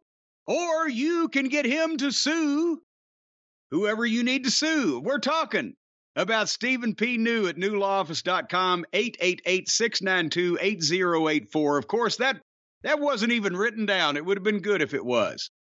But nevertheless, and I'll tell you, here's the thing. What you've got right here with the Stephen Pinu situation is you've got a legal and moral equivalent of the Power Slap League. Because what Stephen Pinu does is he, instead of just the guy standing there and putting his hands behind his back and willingly being slapped, no. Stephen Pinu, as your legal representative in a court of law, will go up on an unsuspecting son of a bitch, and that guy will never see it coming, and he will slap him. He will slap him so hard that his kids will be born in the next area code. Because that's what Stephen Pinu likes to do. He likes to get you by surprise, and he will slap a lawsuit on whoever has wronged you, or harmed you, or poisoned you, or wrongfully terminated you, or discriminated against you, or injured you in some type of immoral, illegal, or unethical fashion. And what's more than that, the people that did that will have a lawsuit slapped upon them, whether they stand there and wait for it or not, and they will then be slapped not on the wrist, but right on the honker, right in the nose, by the judge who rules against them and for you as a result of the representation of the aforesaid Stephen Pinu at newlawoffice.com, 888-692-8084. And he's still going to bring the energy company down there in Louisiana to their knees. They're already shaking. As a matter of fact, the lights are flickering down in Alexandria, Louisiana on a regular basis about once an hour because the people operating that energy company are shaking and quivering at the lawsuits that Stephen Pinu has brought on them for endangering the lives of the residents of their state for pure avariciousness and corporate greed. That's right. Yeah. And speaking of corporate greed, Nick Khan did an interview this week, Jim, that everyone has been talking about. Have you heard any of it? I know you've had a busy week. I have heard that he has been praising Vince's triumphant return, and he's all on board with everything, even though he's also on record as not having been on board with everything about a month and a half ago or a month ago. That's what I know so far. Can you enlighten me to the details? Well, I have not had a chance to listen to it, so we're going to hear some of these clips. Jace Nacarado, or Jay Sharknado, has put together a list here. So let's go to this. This is from the Bill Simmons podcast. This first audio clip, Jim, is Nick Khan on Vince's return and his role in the middle of it. I think that's what this is. Let's go to this. So let's unwind this. Vince McMahon steps down a year ago. All of these revelations about different NDAs from years ago, goes in the Wall Street Journal. He steps down and it seems like he's gone. Then he goes on SmackDown, and just watching it from afar, the whole thing seemed insane. It was like, is this guy stepping down or not? Why is he on a show? Is he still around? People are wondering if... That's not Nick Khan, by the way. That's Bill Simmons asking the question. Yes. If it's a work. And now you have 10 months later, it really is starting to feel like the real life version of HBO's Succession, where Vince is now, he did what seemed to be from afar like a board coup d'etat. Stephanie stepped down. There were rumors you're going to sell to Saudi Arabia, which I never believed. But from we're watching this afar, this seems insane. What is it like to be in the middle of this? Does it seem less insane? What are the misnomers? Like how real is all of this? So I, from the inside, it's not that insane to me, but it's also, again, the word insider, when you're on the inside, you sort of see things that might be coming and know what might be coming. My thought has always been there's only one boss at WWE and it ain't me. Vince is obviously the founder, creator of the company. He's also the controlling shareholder, which is, that's not a work term. Right. That's a legal term of art. So I think it was always my point of view, always Stephanie's point of view. At some point, he would come back. I think the way that he played it to me was smart, Bill, in that he went away for 5-6 months, which people, meaning the audience, seems to like when somebody does that. And he came back and took Wait, control stop. Did he just almost come out and say, how can I miss you when you won't go away? His company is the control shareholder. So it is the public's company, as a publicly traded company, but with that controlling share, gave him a lot of authority and he used it. And I applaud him for doing so. All right, let's stop it there. I applaud him for being a ruthless businessman and outmaneuvering all of us. Right? Is basically what he just said there? That's basically what he just said. Hey, first of all, if he's the founder, does that mean the company history goes back to 1980 or 1982? Because if he's the founder, it doesn't go back to whatever they want to pretend. Well, Nick Khan doesn't know what the fuck Vince Sr. did, and he's never heard of Toots Mondt, the son of a bitch. But I'm saying they're all doing that now. That's the new terminology around Vince. He's the founder of WWE. That's several things. Number one, that's to make it sound even more important that he's back, and that why they agree with that he's back, and also because in their minds he did found this. They don't consider previous wrestling promotions to be anything comparable to the juggernaut that is the WWE. So they're building him up, and they're probably going to add benefactor by next week, and then after that it'll be and the philanthropic benefacting founder is making him sound more important because he's taking over. Well, here's some more audio on Nick Khan, or from Nick Khan, talking about Vince. So, I mean, that's Bill Simmons again. Especially some of the stuff in the NDAs, many people would say he shouldn't come back. That should be it. He should leave. When he owns the company, it's basically up to him. Like, you can have as much public pressure as you want, but it's his company. The reason that he wouldn't come back is if he felt like it would be hurting the value of the company, the prestige of the company, people's perception of whether they even want to be a fan of the company anymore. So Why did he come back? Because it does seem like it hurts the company.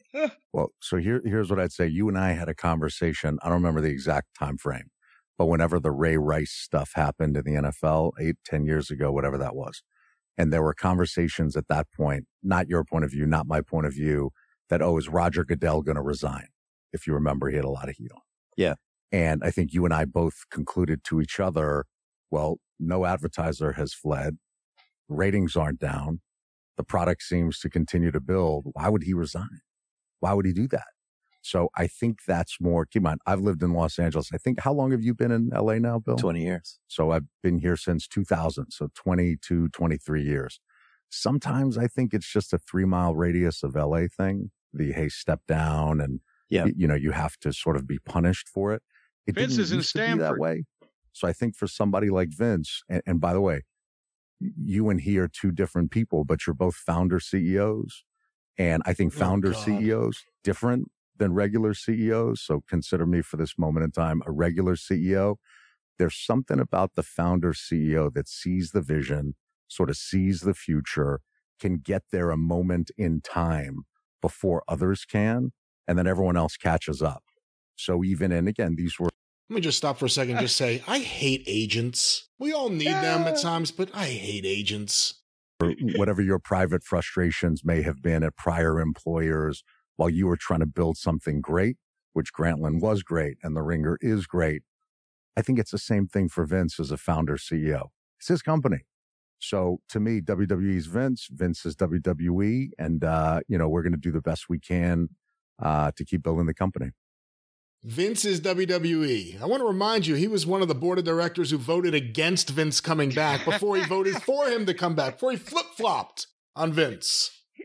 Before the arrows hit the first guys on the turrets at the fort and they fell over and the rest of the people inside said, maybe we ought to welcome them with open arms. He said something really interesting because it could create a legal issue, actually.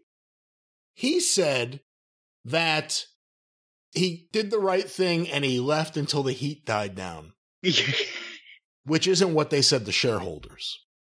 Yeah. He said the truth out loud kind of there, didn't he? You can't just do that. It's a publicly traded company. Apparently they can. Well, they can. Vince gets away with everything. Teflon Vince. What do you think of Nick Khan so far? Well, he's very smooth, and he was absolutely for it ever since he decided to be for it, since he was against it. What's he going to say? Then Vince can fire him. We've now established Vince can do anything Vince wants to do, so he's going to have to be, it's not even his fault, but boy, he's awful slick, and he has a great voice for saying it, doesn't he? So now he could say the same thing Ole Anderson would say to you. You'd want to fight Ole, and you'd fucking take Nick out for dinner. All right, well, let's get some more audio. Here's Bill Simmons asking Khan to walk him through the process of when Vince stepped down. Let's go to this. Can you walk me back to when he stepped down initially? Yeah. And the board, basically, it seemed like from afar, forced him to step down. Is that accurate? I didn't see it as a force. I think saw sort of the tonnage of things that were coming at him and us. And he thought, one thing he's always said, and you know this as a longtime fan, I'm a longtime fan also, he'll do whatever's best for business. And I think at that moment, whether it's bringing the Ultimate Warrior back 20 plus years ago or whatever that might be, I think at that moment in time, he saw what's best for business was for him to step away for a while. So he did. And he really did step away. So there was no, hey, why are you doing this? Or I wouldn't do it that way. It was, in my opinion, total freedom. To Stephanie, myself, and to Triple H on the creative side. It's only been a week, but he really, I believe what he said publicly about, hey, I'm here to engage in strategic alternatives and the media rights. So far, the engagement has been that and other board issues. There's not the behind the scenes wrestling stuff. Zero. Sports entertainment, any of that. Zero. None. And by the way, I made it a point, as did others, to see him once a month or so while he was sitting out. I think those things are important, and it's no different, in my opinion, than when other mutual friends of ours who have gone through hard times professionally, that's when they sort of need to hear from folks most. that, hey, you haven't forgotten about them and you're appreciative of them and all of those things. So I think in staying in contact that way, which was mostly social and personal, there was never a moment of, no, do it this way or do it that way. It just didn't happen. All right. Well, so poor put upon Vince, who had to go sit at home in his mansion just because he paid out $20 million for pussy. And I thought it was important that we not forget about him. And if we make sure that he knows that we're still there for him when he comes back and marches in to take back the company. And once I realized he still had all the stock, I said, I'm going to pay him a visit once a month and just say, hey, here's your favorite candy. And I also got you sandwiches. And meet these paralegals I just ran into on the way here. They were lined up at the guard shack, but I got them passed on through. You know what, Jace? I'm looking at the notes here. He put it here. Brandon Thurston tweeted out, I guess it refers to the next thing. He says it again. Chances seem low. There's a real negative consequence here, but I wouldn't be surprised if the comment is pointed to in a future shareholder complaint or encourages SEC scrutiny, as it could be claimed the company knew Vince's exit was not what they said it was in disclosures. Bingo. It's the same thought I had, but I guess Nick Khan says more about it here. Let's hear this. Were you surprised that he stepped down? I was surprised in the moment. But once I thought about it for a couple of days, it made total sense to me. I wouldn't say it caught me off guard because, again, we were on the inside sort of feeling a bit of the pressure that was going on. So it certainly seemed, again, the right thing at the right time. Definitely surprised in the moment. After I digested it, it made total sense. Were you surprised that he started to inch his way back? No. That's Vince. Yeah. Anyone who knows him who thought with a tweet, because I think he tweeted, hey, I'm 77 now, time for me to call it a day or something to that effect, when he stepped down. Anyone who believed that was permanent doesn't know him. That was never going to happen. But I'm appreciative of the fact that he gave it the 5-6 months, let the dust settle a little bit, and then coming back in the way that he's come back.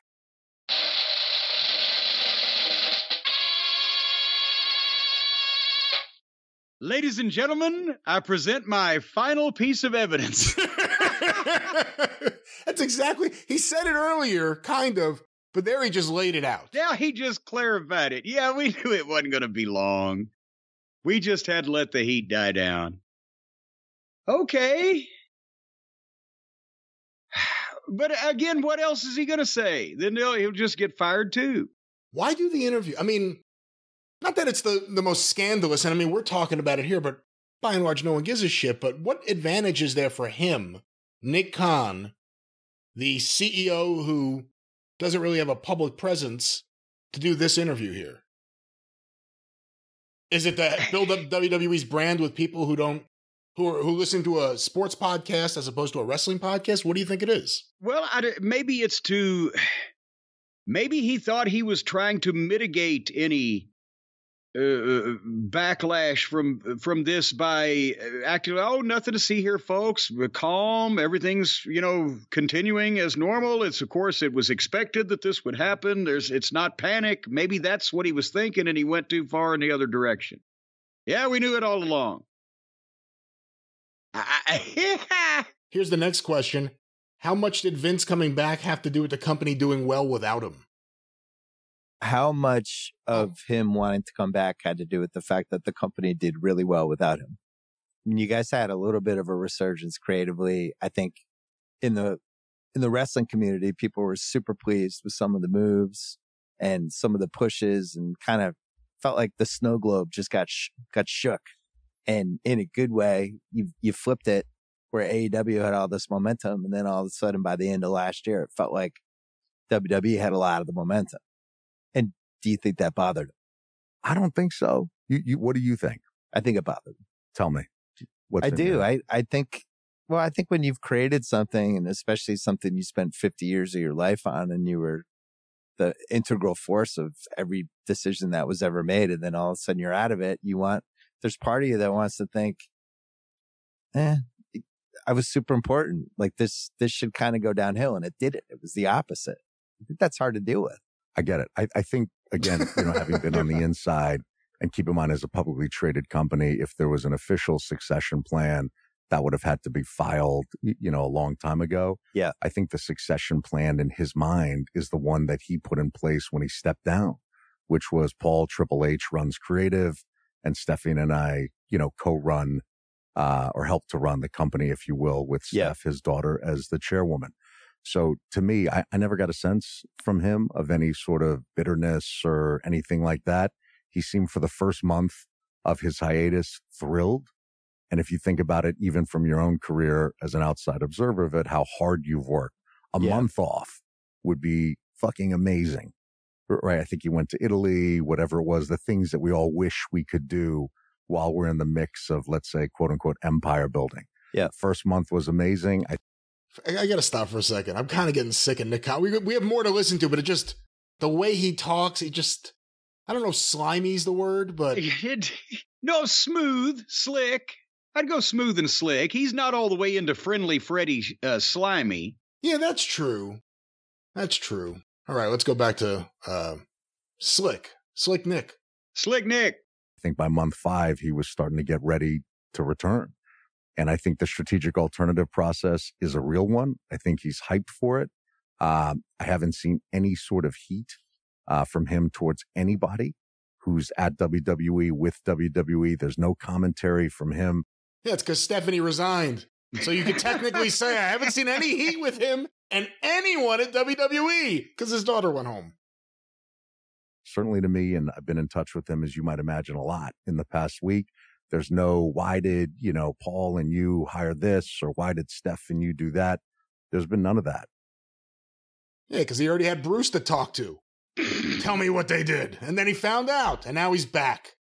What do you think of it so far, Jim? Well, I will agree. No, it's ridiculous. The concept that Vince saw the company was doing better or even as good without him. I was around Vince long enough. Again, it's been a long time and his mind has changed somewhat. But no, there's been no change in business that would be large enough in any increment to get Vince McMahon's attention.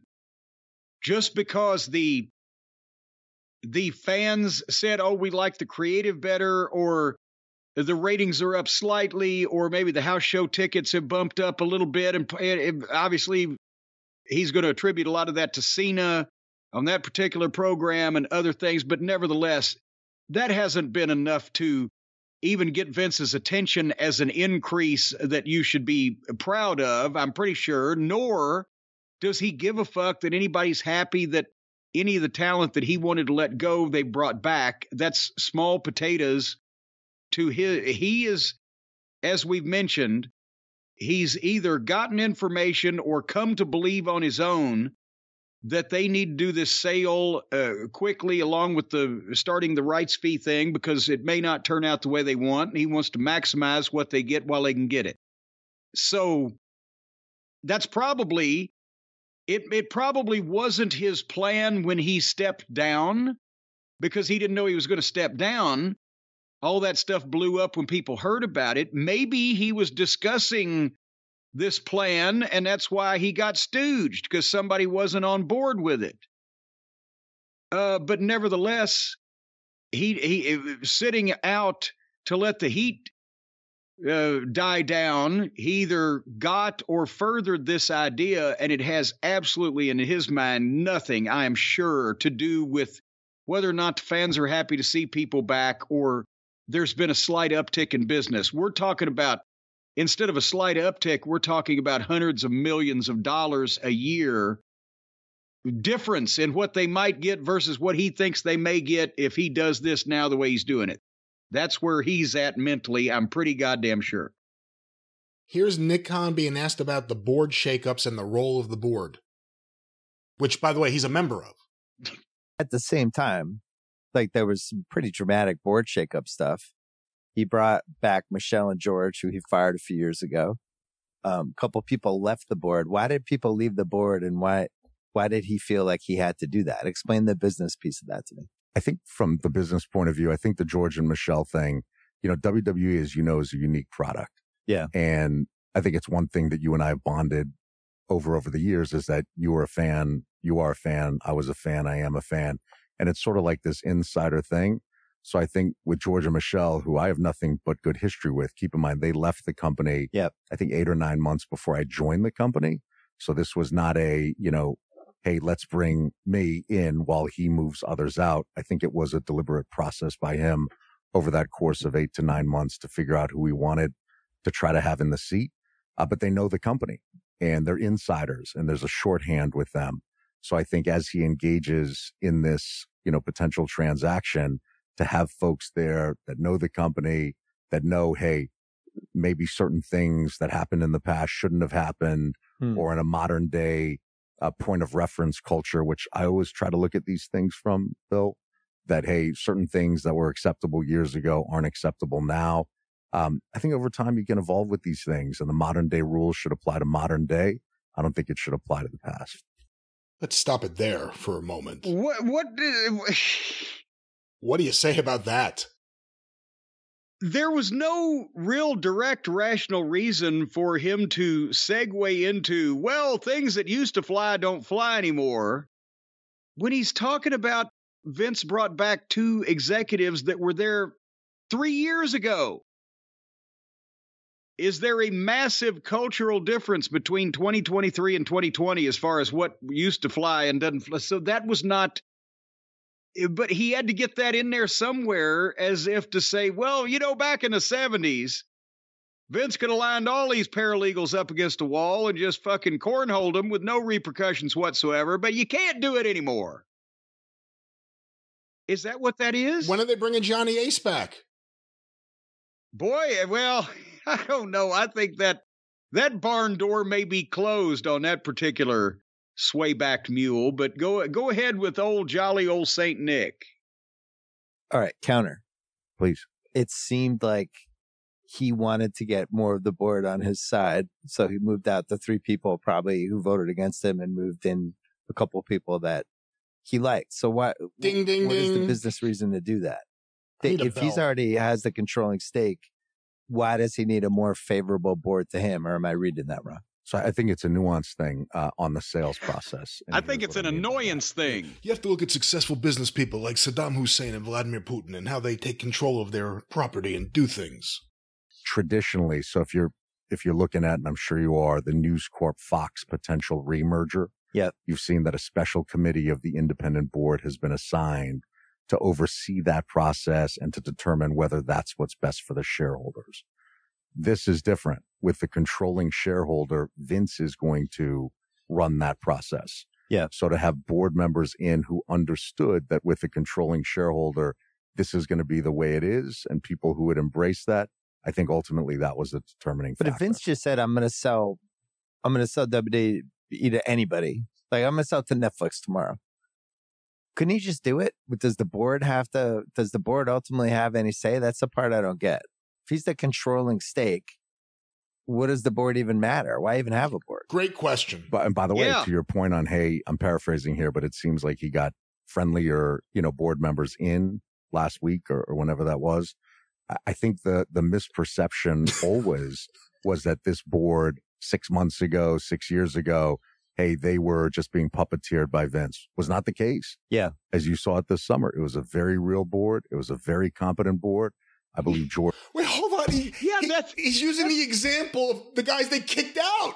Yes, that's why they had to get rid of it, because it was a real competent board. So then 2 quit and 3 were fired, and Vince replaced the 3 with 3 that he wanted, and now it's a very incompetent board. You saw how well it functioned over the summer without Vince, so we decided to switch things up a little bit and give him complete change control. half of it. George and Michelle, obviously real, more than competent people who understand this process. But no, my understanding is even as the controlling shareholder, as long as it's an unaligned, fair process, if you will, the controlling shareholder can control it. If there was some handshake deal or he only wanted to declare, hey, I'm a buyer, not a seller, I'm going to buy out the other shares with some sort of financial partner, then it would be the board controlling that process. So that's not what he appears to be looking to do. Well, there's Nick Khan's comments about What was he commenting on? The board of directors, what they actually do, and Vince's role in replacing everyone who wouldn't go along with everything he wanted to do with people who would, which is what happened. Yes. But it sounded great when Nick talked about it. I'd like to go through all that myself. It sounds like so much fun. How would you feel about Nick Khan representing you as an agent? Boy, I'll tell you what, he is a silver-tongued devil, as they used to say. I can see where if he was on your side, he might get you a good deal. But at this point, he's having to make some chicken salad out of chicken shit with what he's got to work with, as far as admitting that, yeah, Vince came back and, like Cartman, he's going to do what he wants. He's obviously painting a very rosy red picture about what's going on over there. Everything sounds like it's on the up and up, and there's not been any problems with the founder there or not there or taking over the board or whoever's on the board. Just everything is lovely. But what about Stephanie? Let's go to this. Well, so you go back where it's Triple H, who seemed like he was running everything creatively, or at least was a huge force. And he gets kind of shoved to the side. He had some health issues, to be fair. But I think people were surprised. NXT, just Triple H's baby. That kind of basically gets the plug pulled out of it. It's still going, but it's not nearly the same. I thought it had so much more momentum 4 or 5 years ago. And Stephanie leaves a year ago, or it takes us, she's going to be a mom and the whole thing. And then Vince steps down, and all of a sudden, Paul and Stephanie are back, and you're running it, and things are going well. And now Vince is back, and Stephanie steps down. This is hard to keep track of. I understand. So was Stephanie's whole thing, I care about this company. I care about my father. I need to help out? Or why did she step down? I still don't get that part. So two things on that. Number one, it's important to anyone listening to this. If you're going to join a family business and you're not inside the family, as I am not inside the family, stay out of the family business part. Fair. Right. That's rule number one. And by the way, I know you're a fan of the show Succession. Yes. You reference it. So am I. I was saying this to my wife this weekend. When you watch that show and you see all of the family members and everything that goes on, and you see the outsiders in the company, and you look at those outsiders, the non-family members, you say, what an idiot. Why are you working there? I guess that would be me.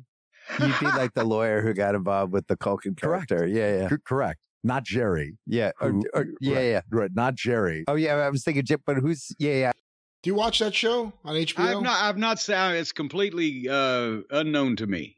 Are you Jerry? Who's Jerry? Who's Jerry? I know what you're talking about. Right. So to me, that's obviously, on a side, but I don't get involved in the family business. That is rule number one. Just as if you were in some dispute with a family member. But when you say family business, you're talking like family stuff, not actual business. Yeah, correct. Yeah. Sorry. I don't get in the family side of the family business. It's not my purview. I don't insert myself. I don't try to insert myself. I like to consider myself, instead of a pot stirrer, someone who more simmers the pot with these things. So that's number one. Well, I'll smoke the pot. He says he doesn't get involved with family stuff. The question is about why Stephanie stepped down. Was that a family thing, or was that okay, I've done my time, I'm leaving? Well, no, that was again a going around his elbow to get to his wrist. He managed to talk for about 2 minutes there without actually even mentioning Stephanie's name or answering the question. But he did indicate that it was a family interaction that it was best he stay out of. Well, here's more from Nick Khan and Bill Simmons on Stephanie.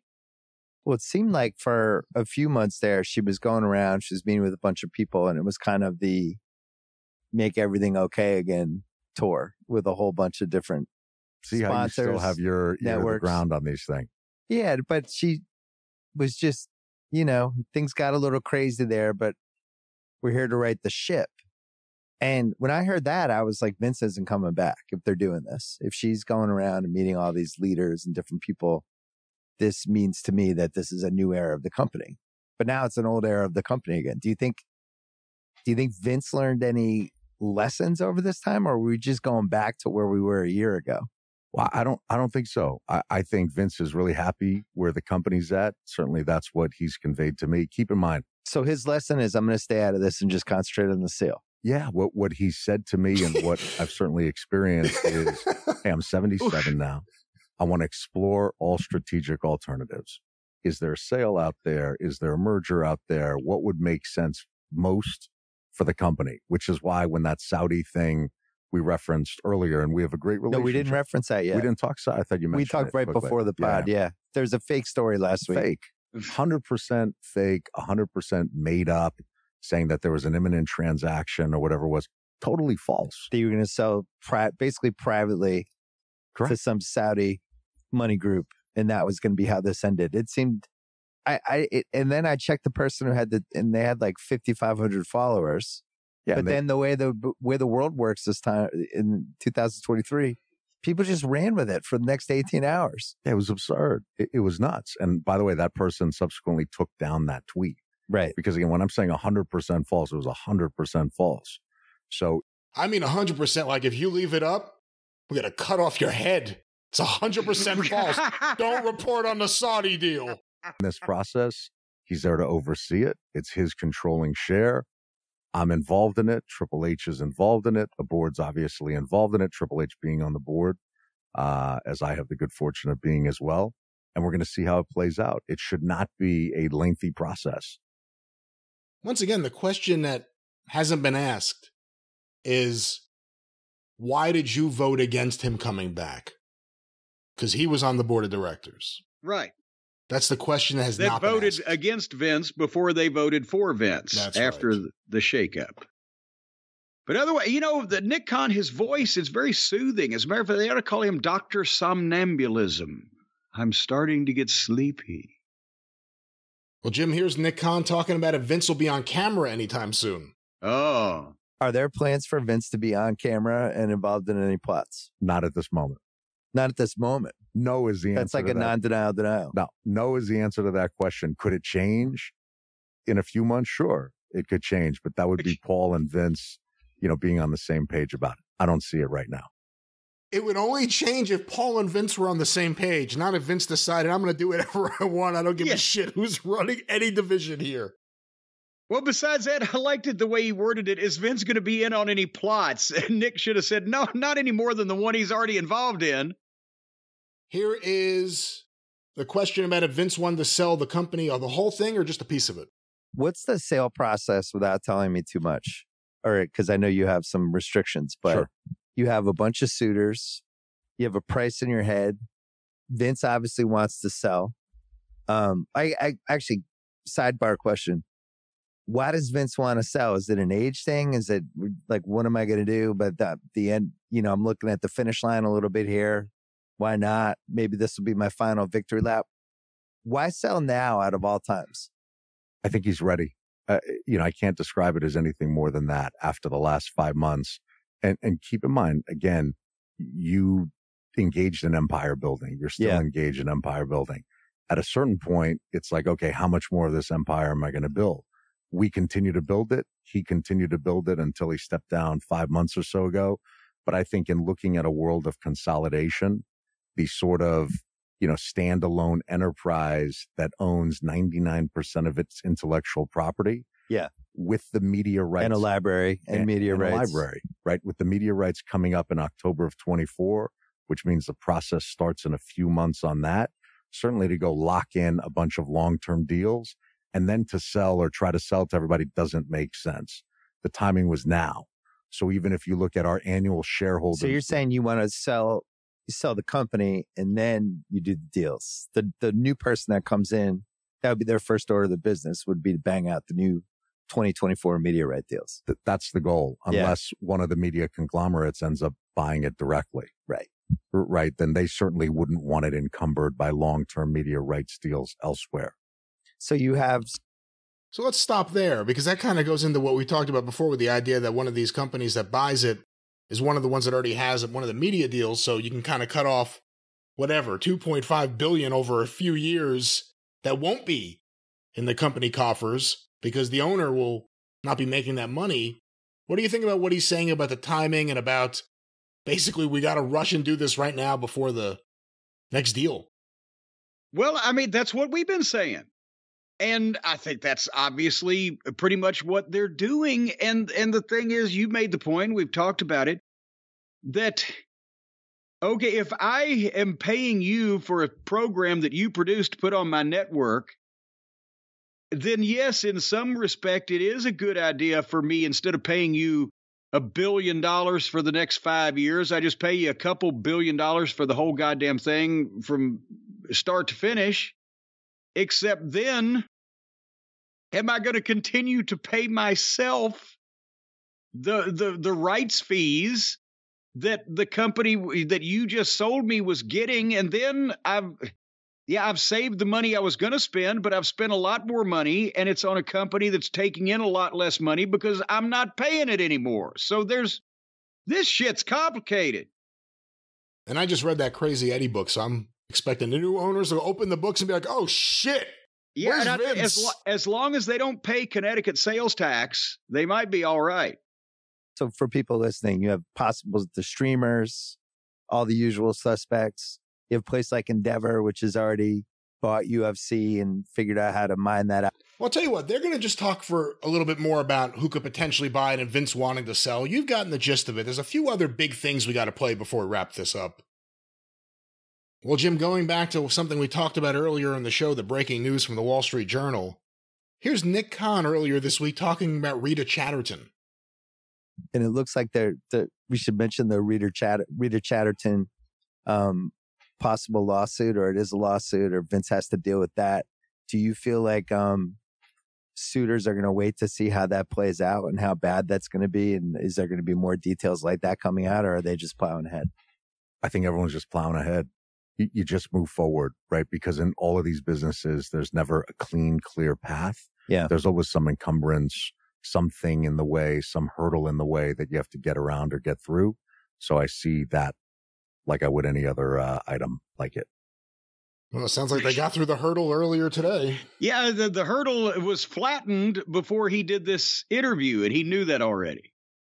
What a way to phrase it, though. What do you think about the boss being accused of rape? Well, it's just one of those things. You get past it. In business, there's these hurdles that we.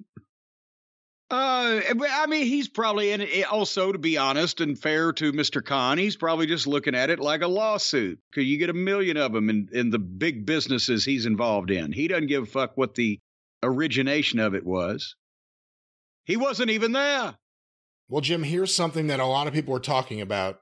Nick Khan talking about Tony Khan and AEW. So one recurring theme with Vince's career was that he kept having a challenger, or there kept being these moments where it seemed like things might fall apart and then they didn't. And in the last couple of years, you had AEW.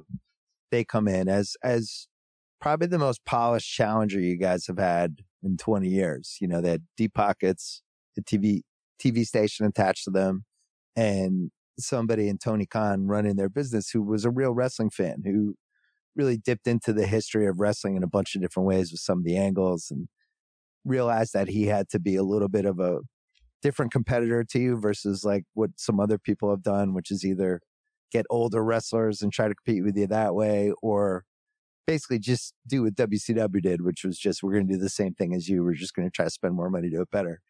They kind of countered it a little bit. They grabbed some ECW pieces and some indie wrestling things and some All Japan, all this stuff. And it seemed like a real competitor. It seemed like they had, at least in the wrestling. This guy sounds like he knows just enough to be dangerous. I got to say, he's been doing a good job with this interview, Bill Simmons, but where's the All Japan influence on AEW? I'd like to know. I'll watch that segment. Community of the nerds and the people who love the 5-star matches, all that stuff, they kind of tapped into that. At what point did you feel like they were a threat? Well, how do you think they're doing now? Not as well. Right. I think a couple things. I've never met the guy. Although I think they're having a better 2023 than 22. But anyway, go ahead. I think I've never met the kid. Tony Khan seems like a nice kid to me. I don't know him. I have met his dad, who randomly I sat next to at some like sports business luncheon that Stephanie and I went to 1.5 years or so ago. I thought the dad was as impressive as could be. I think there was a piece on him in the New York Times a year or so prior to that. Self-made billionaire, I believe Pakistani immigrant, could not be more impressed with him. I like the pivots. I'm not as big of an NFL fan as you are. I don't follow it the way you do. But I like the pivots he made. Make a mistake in hiring a certain coach a couple years ago, get out of that mistake, figure it out again. So could not be more impressed with the dad. He made his money in the auto parts business, I believe. So he knows that inside out. I don't believe he's involved on the wrestling side of the business. I'm talking about storylines outside of financing it. No, he's got just the pockets. Yeah, he has the pockets, and that's awesome. And I'm sure his kid appreciates it, but I was never threatened by that, but I tend not to be threatened. I don't feel threatened by anyone on anything. It's just not how I do business. So I don't mean like, No, I get you. Right. If some guy came up to me with a rattlesnake in my face, yeah, I guess I'd feel threatened by that. But let me stop for a second here. Very complimentary of Shad Khan. He has called Tony Khan a kid. Or his kid. And that's it. And if you can't hear the disrespect there, I mean, it's quite obvious. Well, and he takes Shad Khan legitimately, incredibly, as a self-made billionaire and a big businessman in other businesses and the sports teams and whatever. And as I believe I've said before, Tony's his own worst enemy. They have never in that office, and rightfully so, taken Tony Khan seriously as a wizard of high finance and big business. I think similar to you, Bill, I've never seen you scared. I just don't think you see people that way. I don't think when you were on your rise as primarily a writer at that time, I think you probably put targets on certain people who you thought held an esteemed position who didn't deserve that position. Yeah. And then you overtook them with your work. But it all came down to your work, not their work. So for me, and I know I've used the quote before, it's that Jimmy Iovine, I think it's at the end of that Dr. Dre, Jimmy Iovine documentary on HBO where he says, in your career, you got to be like a horse. A horse, you put blinders on it. Why do you put blinders on it? Horse looks to the left, looks to the right, stumbles, it breaks its leg, and you know what happens after that. I've always looked at business the same way. I don't care what anyone else is doing. I care what we're doing. And as long as we can have the best product on with the best talent and the best writers, I think we're going to be in good shape. Well, let's stop it there, and that'll be the last audio clip we play from Nick Khan. What do you think of his thoughts about AEW, competition, the Khan family? Well, again, he went around his elbow to get to his wrist, and a lot of pleasant platitudes there and everything. But it is true, they pay attention to what other companies are doing, but they primarily focus on their own shit in a situation like this. And, of course, he's going to say we got the best writers and the best talent, blah, blah, blah. But I think they adjusted, and I've said this before, they adjusted their opinion or assessment of AEW and or Tony Khan and or the threat to them very shortly after the AEW television program went on the air and they started seeing what they were dealing with and how it was coming together. And they determined at that point that he was going to be an annoyance in going after some of the same talent or paying enough money that it's going to cause them to have to bid a little bit more for things or whatever the fuck, but that it wasn't going to be anywhere near the fight of their life. And they've given, the WWE has given themselves more trouble over the last 3 years than AEW has, either through the bad booking or Vince's fucking public shenanigans. So I think that's what Nick Khan is, referring to in very thin veiled threats is what I'm trying to say, that they don't take Tony Khan seriously. And they're talking about billions of dollars in a worldwide global business and not, he has all the respect in the world for the guy's dad, but the guy's dad is giving the kids some money to play with. And that's what they've got.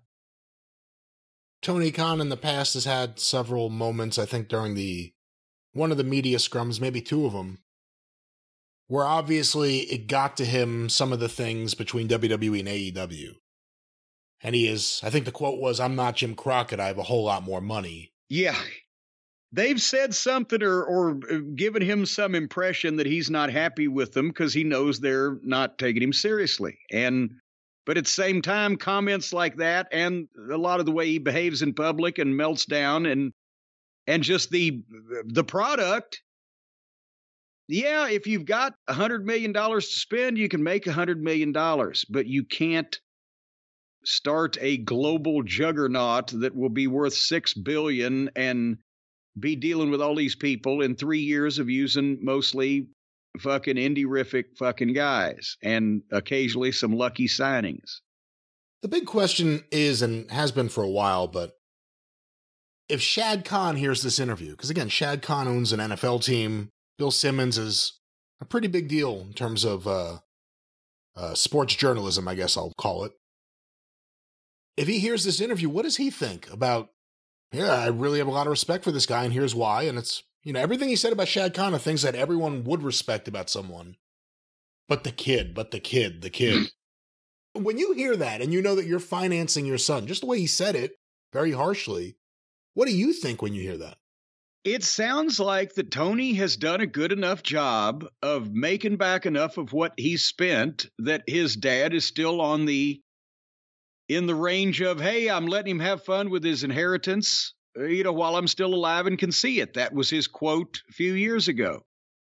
And it's not like that, this guy, his net worth, as we mentioned, we look it up, give or take several $100 million, I'm sure, for accuracy, but it's worth technically more than the WWE is worth, so he can afford to play with some money, but he can't afford to liquidate 3/4 of what he has to, purchase the WWE for cash. And I don't know that he would still want to, Shad, that is, get an investor or any partners and try to take that step just because his son has become enamored with wrestling.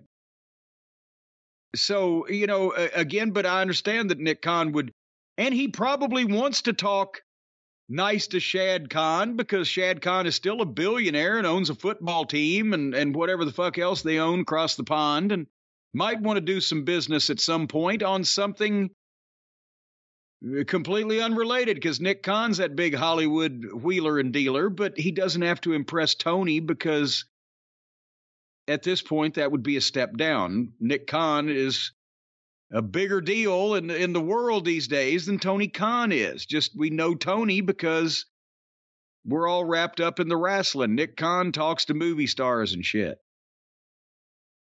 Well, there it is. What are your final thoughts on Nick Khan? Once again, very smooth and talks a lot and says nothing, but without cussing. That's very, very admirable. He said a lot in the things that he didn't say, and some of the things he alluded to, which we'll see if anyone else reacts to. See if you can say a few things and take very short time to do it. Or take a very long time to do it. No, that still take a very short time to do it, so we get the fuck out of here. All right, well, you know what? No song this week. We'll return with a song next week. And we'll return with a regular drive-thru next week. And, of course, the Jim Cornette Experience this weekend, wherever you find your favorite podcasts.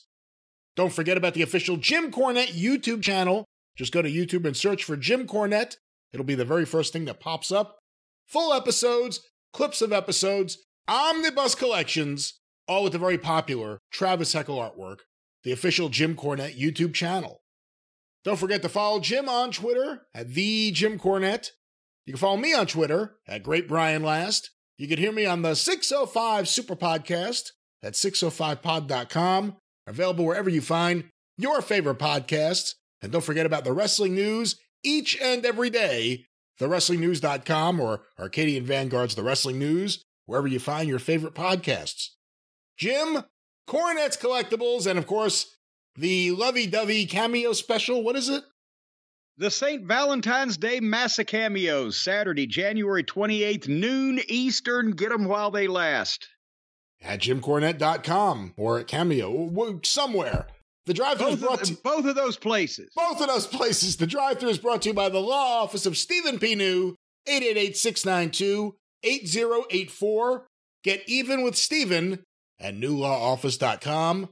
But until this weekend on The Experience, and next week back here on the drive-thru, for Jim Cornette, I'm the Great Brian Last. Tally ho!